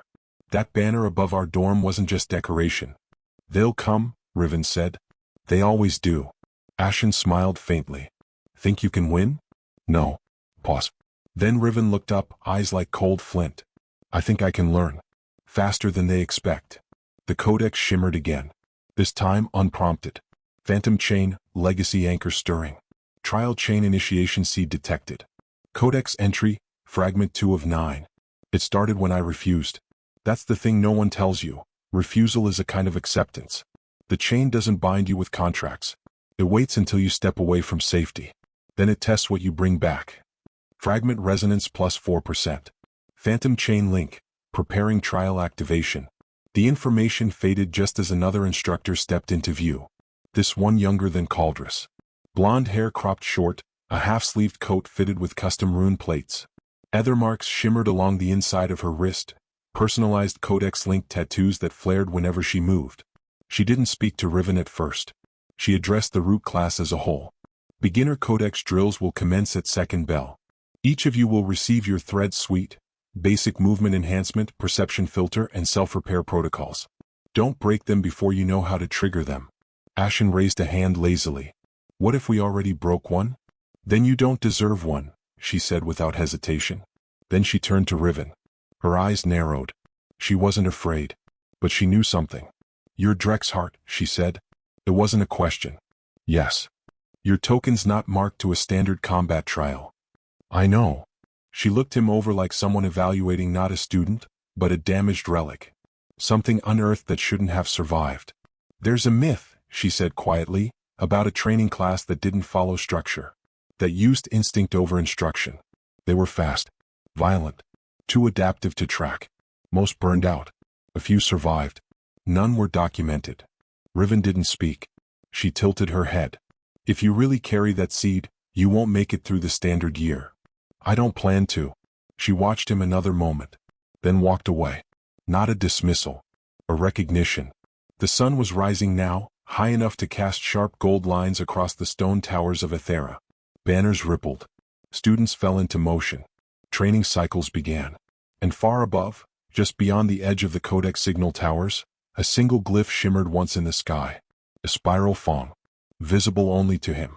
Codex notice. Phantom Chain Seed Integration Level, 15%. Trial Chain Access available upon nightfall. Chainlink Trial Eye, Shadow of the Wound. This path cannot be refused once walked. Prepare. The southern training rings were already crowded by the time root class arrived. 3 circular dueling platforms had been sectioned off by elevated rune lines, each one shimmering with ether-threaded walls that would flare if crossed during combat. Above them, observation glyphs floated midair, projecting combat data to instructors stationed around the outer ledge. Riven walked beside Ashen as the root class filed in. Other students were already watching from the upper rings, higher-tier initiates leaning casually on railing balconies, some with notepads, others with half-smiles that didn't quite reach their eyes. One of them spoke loudly enough for the whole field to hear. "Let's see what crawled out of the third-tier cracks this year." A few snickers followed. Ashen yawned. "They're charming." "Don't respond," Riven said. "I wasn't planning to. But if I trip and accidentally knock out a few of their teeth." Ashen. "Right. Focus." "I'm focused." Instructor Caldress approached the center platform, her long coat rustling in the wind, sleeves rolled to her elbows. Her embedded runes gleamed faintly, set into angular lines across her arms like ancient script barely translated. She didn't raise her voice. She didn't have to. "Today's combat drill is live-tiered," she said. "Initiates will engage in one-on-one duels under observation. You will not be matched by level. You will not be matched by power. You will be matched by usefulness." A murmur passed through the crowd. Caldress ignored it. "You will learn 3 things. How to move under pressure, how to adapt when you lose your advantage, and how to survive when no one steps in to help you." She tapped her codex once. Matchups appeared in the air, faintly glowing pairings written in ether script. Riven's name blinked into the second ring. His opponent's name blinked into place beneath it. Kael'var Iras, Echo Tier Initiate 2nd rank. Ashen winced. "Of course they matched you with a noble." Riven was already walking toward the platform. A faint vibration traveled up his spine as he stepped through the edge glyphs, a subtle codex calibration sequence locking his presence into the match. As the circle recognized his token, the outer rim flared gold. Across the ring his opponent arrived. Kael'var Iras wore standard Echo Tier garb, sleek black weave reinforced with kinetic thread armor, half-cape drawn across one shoulder. His expression was blank. Not smug. Not even amused. Just confident. Like someone who had never lost to someone beneath him. He drew his weapon with casual grace. A paired sword whip, blades that could split into segments mid-strike, bound together by ether chain. Advanced. Personal forged. Deadly. Riven, by contrast, didn't draw. He simply stepped forward, hand resting lightly on the hilt of his battered blade. "Begin," Caldress said. No countdown. No ceremony. Kael'var moved instantly. His blade split in midair, segments uncoiling like a serpent. A flick of his wrist sent the whip arcing low, aiming for Riven's left leg. Fast, deliberate, designed to cripple first. Riven didn't retreat. He shifted. A single sidestep, tight and low. The whip passed within inches of his shin. Kael'var advanced again, pressing fast. The whip coiled, then struck high. Riven ducked. Rolled. Came up inside the second strike radius. Then drew. The blade came free with a single breath. No flair. No style. Just a sharp, perfect motion. Kael'var reacted, just fast enough to avoid a direct cut. But not fast enough to miss the edge. Steel kissed fabric. A shoulder guard snapped free, clattering to the floor outside the ring. The crowd above had gone still. Riven felt it, the pull. The phantom chain inside his codex flared briefly, just under the surface. Not enough to activate. But close. Kael'var snarled. "You little?" He recoiled the whip and lashed again, this time with intent to wound. Illegal form. But not punishable here. The blade moved. So did Riven. Ghost step activated. A flicker of afterimage. A blur of weight displaced from form. Kael'var's blade struck air. Riven reappeared a half step behind him. Not directly behind. Off angle. Guard flanked. The broken blade pressed gently to Kael'var's back. "End match," Caldress said from the edge. Kael'var froze. Then staggered forward, rage in his eyes. The flare of codex runes cut him off. The ring sealed. Match concluded. Codex notice, phantom chain synchronization pulse. Instinct arc progression. Ghost step, tier 2 threshold approaching. Initiate reflexes logged, observation score increased. Riven stepped out of the ring. Ashen gave a long, low whistle. "Well, you made a friend." "He was trying to hurt me." "Which means you're definitely on the map now." Above them, the students from the upper tiers had fallen silent. And at the top of the observation tower, one figure stepped into shadow, face obscured, eyes glowing faintly beneath a hood marked with a faded veil glyph. The codex shimmered again in Riven's hand. Trial chain readiness. 100%. You have taken your first step into the hollow ring. At nightfall, the trial begins. The training rings were emptying. Slowly. Quietly. The crowd noise had faded to murmurs. Even the echo-tier spectators had grown quiet, unsettled not by Riven's win, but by how he had won. No flourish. No technique they could name. No visible class skill. Just silence, instinct, and a blade that moved like it knew. Ashen trailed beside him as they exited the combat platform, passing under the glyph arch that sealed match data for instructor review. Did you feel it? Ashen asked low. Riven nodded. The pull. The chain. You didn't trigger it. It's not ready yet. Ashen smirked. Maybe it's waiting for something bigger. Riven didn't answer, because he could feel it now. Beneath the adrenaline. Beneath the stillness. The chain wasn't asleep. It was listening. They passed beneath the observation tower's shadow when Caldress stepped into their path. Riven stopped immediately. Ashen hesitated, then took a step back. I'll go be somewhere else now. Caldress waited until they were alone. Her coat hung open slightly, revealing reinforced leathers beneath, practical, battle-worn, not ceremonial. Her eyes were lined with dark circles, but her posture remained sharp, cold, controlled. She folded her arms. You've been in this academy less than a week, and you've already drawn the attention of 2 factions, half a dozen instructors, and a combat review committee. You realize what that means. I didn't ask for attention, Riven said evenly. No. But you didn't hide from it either. A long pause. Then she stepped closer, just inside striking distance. Her voice dropped low. Tell me what's waking in your codex. Riven hesitated. She waited. Finally he answered. Something old. Not part of the current hierarchy. A path with no instruction thread. The codex calls it the phantom chain.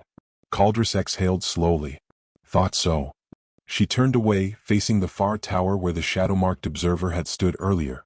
There was a file before I became an instructor. Buried in a Veil archive.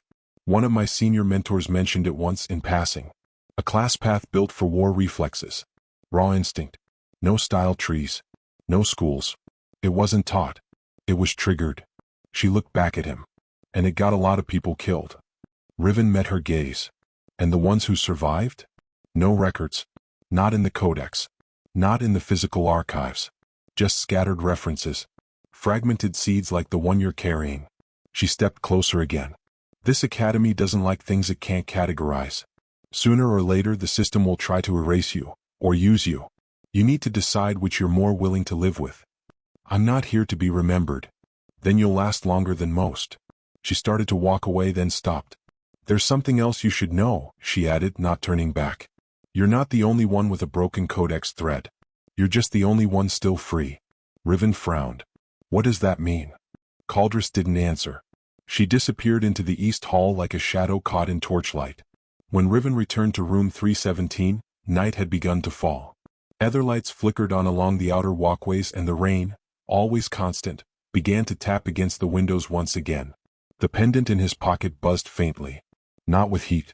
With resonance. He pulled it free and held it in his hand.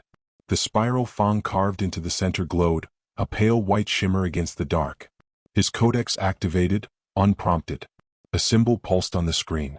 Not language. Not system code. Just a mark. The same spiral fang. It twisted slowly in place, then flared outward into a new interface. Codex seed detected. Path of the Forgotten Chain. Entry 2 of 9, chain fragment activated. We thought we were chosen. But we were only isolated. The chain never needed loyalty. It only needed loss. The deeper the scar, the stronger the echo. Trait progression unlocked. Emotional residue sync, level 1. Your blade begins to react to emotional tension in others. During combat, this effect manifests as flickers of visible hesitation or malice before it happens. Riven exhaled. The room felt smaller now. Not because it had changed, but because something within him had. He stepped to the window. Looked out across the academy. The banner still fluttered above the central halls. But above Tier 3 the spiral fang banner remained. Still. Watching. A notification slid into the corner of his vision. Trial chain activation initiated. Phantom chain, first link engaged. Trial begins at midnight. Location, internal mindscape, echo threshold. Warning, death within the trial chain does not remove your mark. It amplifies it. Riven stared at the message. The time ticked down. 1 hour. 22 minutes. He didn't reach for the blade. He didn't pace. He just waited. Because whatever came next, it wouldn't be something he fought with a weapon. It would be something he fought as one. Midnight came without a chime. No bells rang in the dorm halls. No system prompt sounded in his codex. But Riven knew the moment it arrived. His breath caught in his chest, not out of fear but anticipation. The room darkened. Not from the lantern. Not from the outside. From within. His codex flared without his command.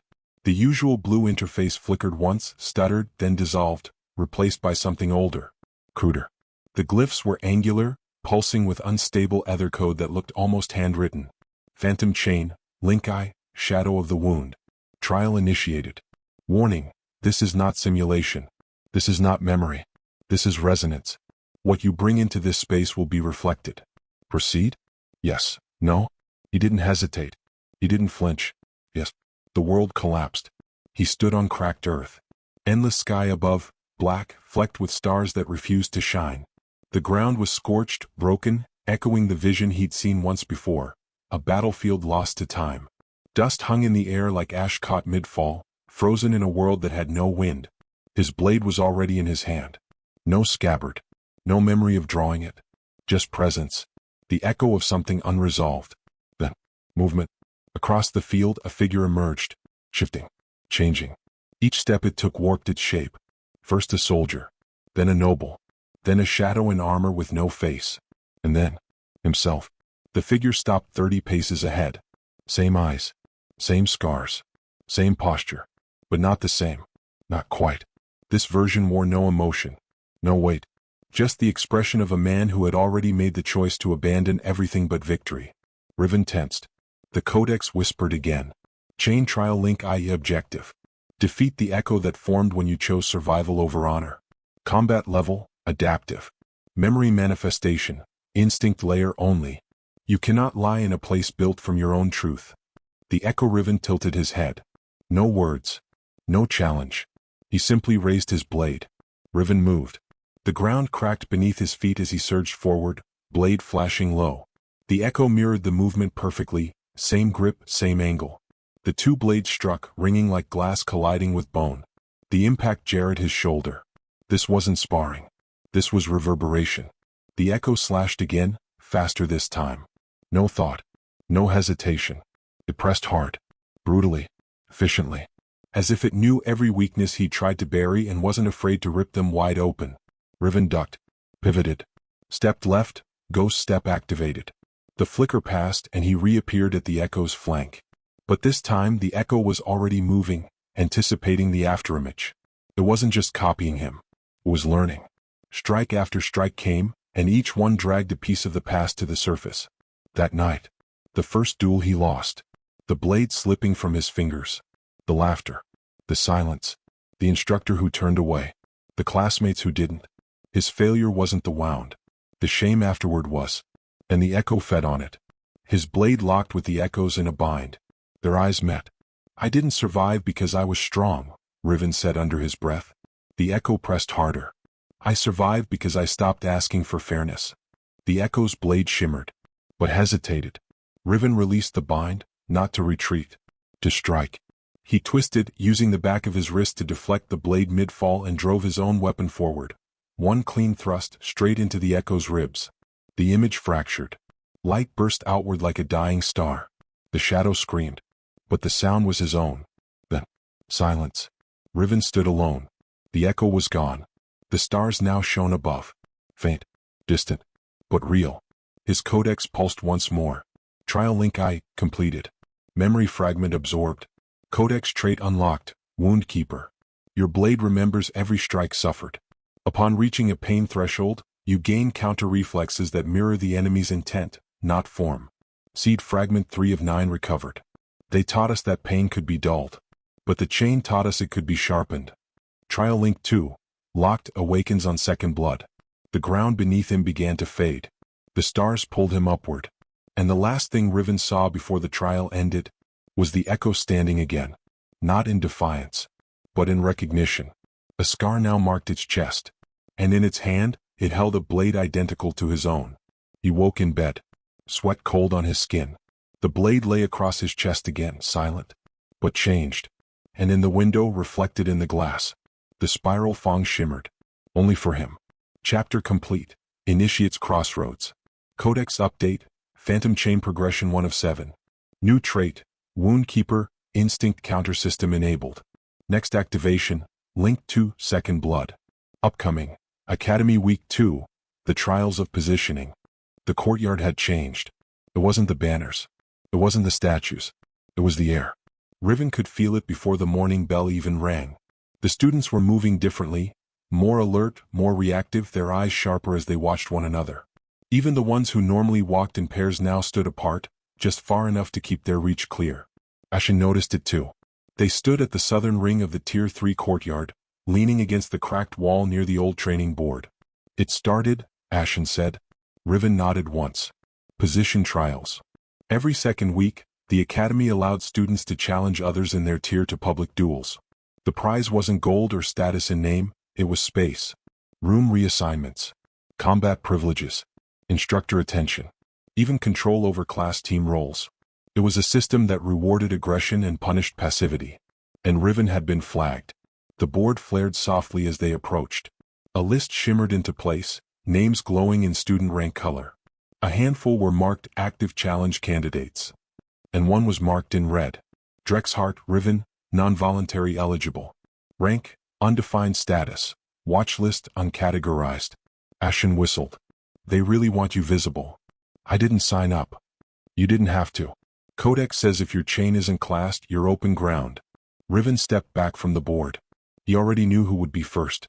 Sure enough, before the sun had climbed a full hand above the tower line, a name lit up beneath his. Challenge incoming. Initiate Rafe Holland, unfavored rank 2. Public match scheduled. South Ring B, immediate. Rafe was already waiting.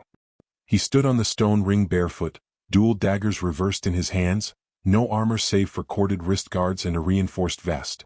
His codex signature blinked on the edge of the field, tracking heat, speed, and impact force for instructor review. I've been here 2 years, Rafe said loudly as Riven stepped onto the ring. Fought through ranking chains. Got a room with working heat. Earned it. He pointed one dagger toward Riven's chest. Then you show up. No chain. No name. No class. And they hang your banner over my roof. The watching students murmured. Riven said nothing. He just stepped into stance. The blade hung low. Loose. His eyes didn't rise to meet Rafe's, only watched the dagger's hilt. Rafe lunged first. Fast. Sloppy. He wanted to cut, not win. Riven let him come. The first strike passed wide. The second nearly grazed his cheek. The third. Riven moved. One clean pivot. One step behind the rhythm. His blade rose. And Wound Keeper pulsed. Resonant counter detected. Predictive reflex engaged. Strike line. Jugular feint / reversal pivot, 50% probability. Riven struck at the side. Not to kill. But to bleed. The blade caught flesh, deep enough to tear, shallow enough to scar. Rafe dropped his left dagger and staggered sideways. Before he could recover, Riven struck again. A flick across the leg. A reversal at the shoulder. Then silence. Rafe knelt, breath ragged, blood trailing from his collar and thigh. He didn't yield. But he didn't move again. Match concluded, challenger immobilized. Token shift, dorm standing updated. Codex notice, phantom chain progression, triggered, second blood pending. Riven stepped back without a word. Around him the students stared. Not in awe, not in fear, but in recognition. Something had shifted. The banner wasn't just symbolic anymore. The chainborn had drawn blood. And the academy had felt it. The blood hadn't even dried on the dueling stone before word began to spread. Not through the formal channels. Not through announcements. Through whispers. Through glances. Pauses. The weight of silence that followed Riven as he left the ring. Ashen caught up to him a few minutes later, shaking his head as they walked the outer path of the Tier 3 courtyard. You really don't do subtle, do you? I didn't ask for the challenge. You didn't have to. That guy bled like a cracked wineskin in a storm. People felt that hit. Riven said nothing. He could still feel the way the blade had moved, not guided by intention but by reaction. Wound Keeper had acted almost before he did. His hand had followed the motion, but the intent came from something deeper.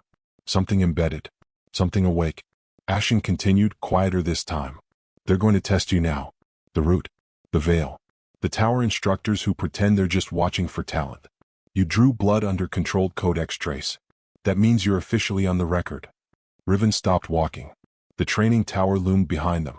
The broken wall at its southern base bore the remnants of ancient carvings, half-effaced names, runes of past combatants who had once owned the same stones they now walked on. Forgotten victories. Buried warnings. Riven ran a hand across the surface. Dust clung to his fingertips. I didn't want the attention, he said quietly. I know. I wanted room to build. Ashen shrugged. Then next time, try not leaving your opponent bleeding across half a training ring. The quiet broke with the sharp click of boots on stone. Someone else was approaching. A girl, taller than most of the root class. Wrapped in dust-colored robes layered with leather at the shoulders, her arms marked with light tattoos, glyph fragments, too scattered to be standard, too deliberate to be random. Riven recognized the scent of old dust and iron. Silent root. She stopped 3 steps from him. No bow. No codex greeting. Just a long, calm stare. You broke a rhythm, she said. Riven narrowed his eyes. What rhythm?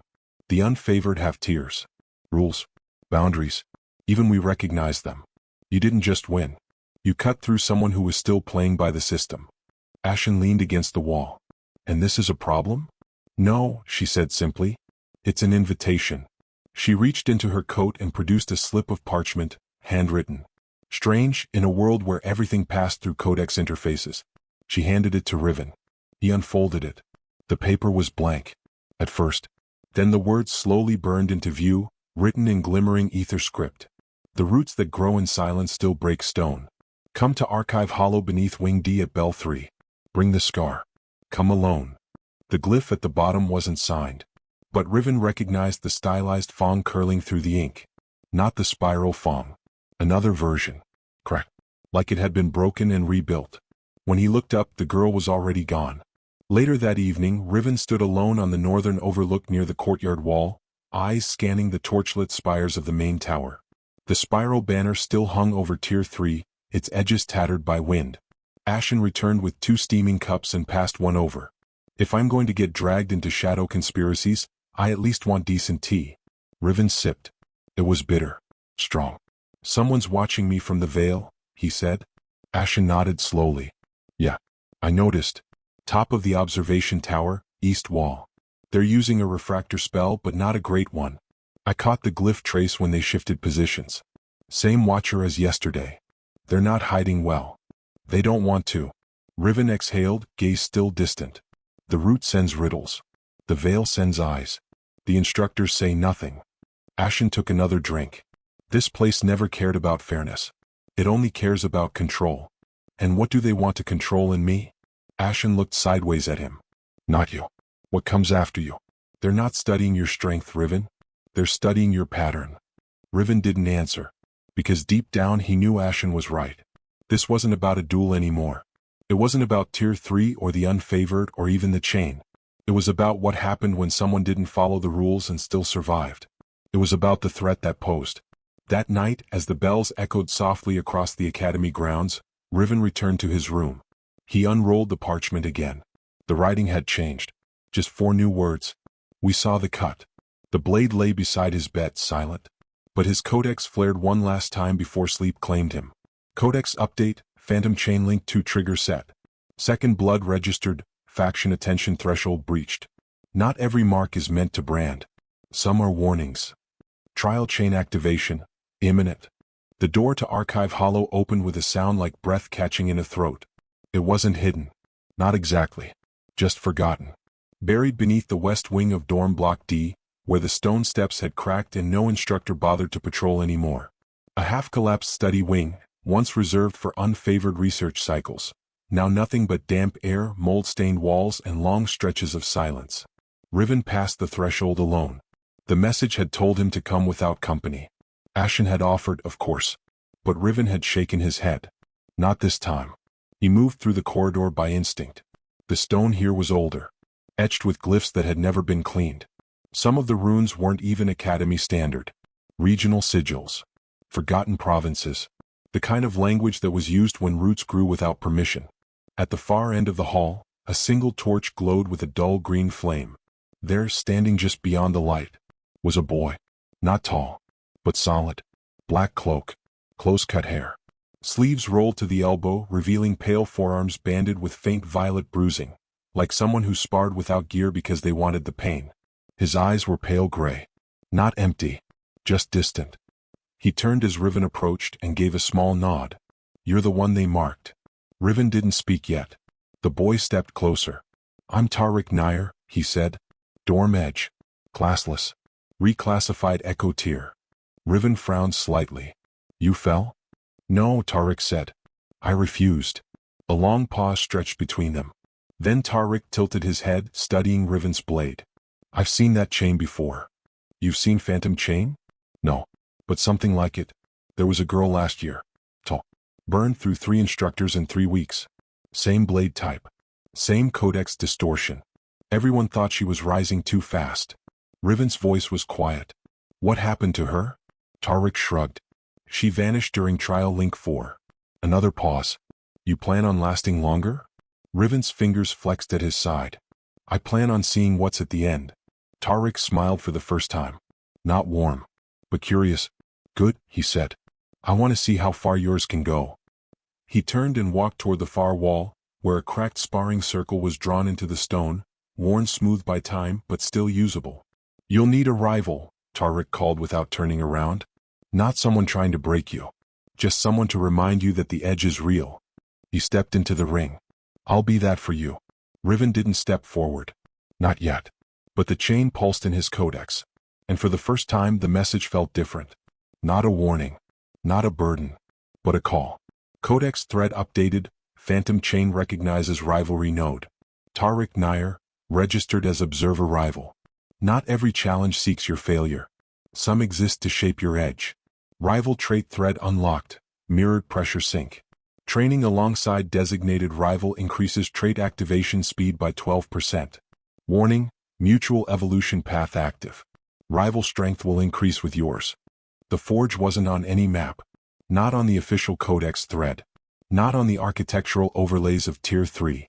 Not even in the root training archives Riven had quietly browsed in the past week. But Instructor Caldress knew where it was. She didn't call him to her office. She didn't leave a message. She simply stood outside room 317 after lights out, her coat pulled against the wind, hands in her pockets, waiting in the dark like a shadow that had grown tired of pretending it wasn't there. When Riven opened the door, she didn't speak. She turned and walked. And he followed. No questions. No hesitation. They passed through 3 maintenance tunnels beneath Wing A, old stone, and used rune wiring along the walls, sections of the floor cracked from long dormant ether flow. Caldress finally stopped in front of a sealed door. Smooth black iron. No key. No symbol. Just a small indentation in the shape of a hand. She looked at him. "Your codex won't open this," she said. "Neither will mine. But the chain might." Riven stepped forward. He placed his hand on the door. For a moment nothing happened. Then the phantom chain token around his neck pulsed. A slow, deliberate rhythm. The metal beneath his hand grew warm. The door hissed. And opened. Inside lay the memory forge. A chamber of polished black stone shaped like a dome. At the center, a ritual circle etched in layered rings, 7 concentric patterns each with a different glyph style. Above it hovered a cracked crystal orb the size of a clenched fist. The air buzzed with restrained ether. Riven stepped inside slowly. "This shouldn't exist," he said. Caldress followed him in, her voice low. "It doesn't. Not officially. This was part of the old trial structure. Before the academy restructured after the 3rd collapse." She walked to the center of the forge, trailing a gloved hand across the circle's outer ring. "It lets you imprint your memory into combat simulations. Create opponents you remember, then fight them under real stress loads. No safety barrier. No codex reset. Pain is real. Scars are real. If you break your arm here, you leave with it broken." She turned back to him. "You survived the first chain trial. I read the thread resonance from your codex drift. Link 1 is complete." Riven nodded. "You want to survive Link 2? You'll need more than instinct. You'll need reflex under pressure." She gestured to the forge. "This room doesn't teach you how to win. It teaches you how you'll fail. Again and again. Until the fear loses its edge." Riven studied the orb above the forge ring. The longer he stared, the more it pulled at him. Not just memory. Emotion. Fear. Rage. Grief. All the fragments he had pressed down over the years. They wanted to surface here. Caldrus watched him closely. If you want out, walk now. Close the door. Never mention this room again. I'll erase your trace from the entrance seal. Riven didn't move. Instead, he stepped into the center of the forge. The ring flared. The codex pulsed once. And the orb responded. Phantom chain, inner echo detected. Trait pressure environment initiated. Select memory focus. The first defeat. The blade he dropped. Oh, the time they laughed and no one spoke for him. Memory chosen. The first defeat. Simulation level. Combat weighted instinct reflection. Outcome risk, high. Forge synchronization, 38%, 63%, 91%. Initiating memory burn. Riven didn't scream. Even when the lights collapsed inward and the sound of the forge became the roar of a remembered crowd, the jeers echoing from stone bleachers, the blade slipping from his hand like it had betrayed him. He didn't scream. He moved. Again. And again.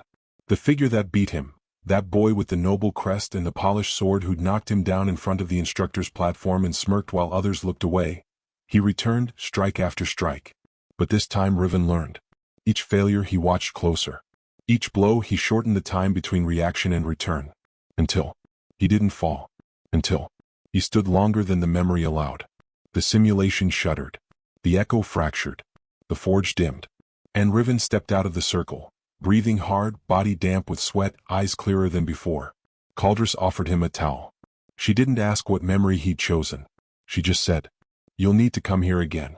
You'll need more scars. Just make sure they're the kind that teach you something."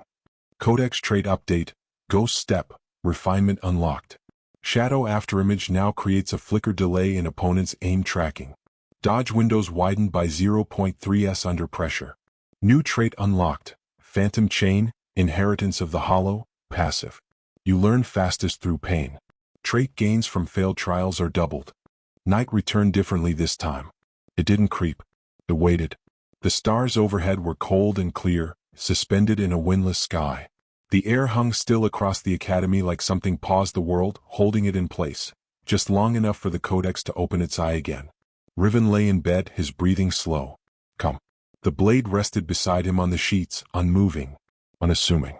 The pendant with the spiral fong no longer glowed. It had already done its part. The codex activated without prompt. Not in response to movement. Not in response to will. Only timing. It began as a single pulse. A heartbeat through his spine. Then a flicker of glyphs. Then, phantom chain, link 2, the second blood. Trial activation confirmed. This trial does not judge you for your enemies. This trial judges you for the fear you once allowed to rule your hand. Proceed? Yes. No? Riven didn't hesitate. The world fell away. He stood in a memory. But not quite. The second trial wasn't a perfect recreation. It was a reflection of the worst moment during a real fight. His second blood draw in combat. Not the duel earlier that day. No, this was deeper. This was from before Ethera. Before the academy. Before the sword had found him. He was on stone again. But it was wet. A training yard. Broken tiles. A circle of boys older than him. One holding a staff. One holding a chain. The third, unarmed, grinning. He remembered the blood. Not the pain. The humiliation. His instincts had failed him. His courage had stuttered. He'd hesitated at the moment where movement meant survival. And the memory of it had never left. Now it had been shaped into a trial.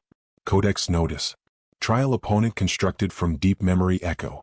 Type, fear form, staggered will. Traits, aggression amplified, faint lock, confidence breaker.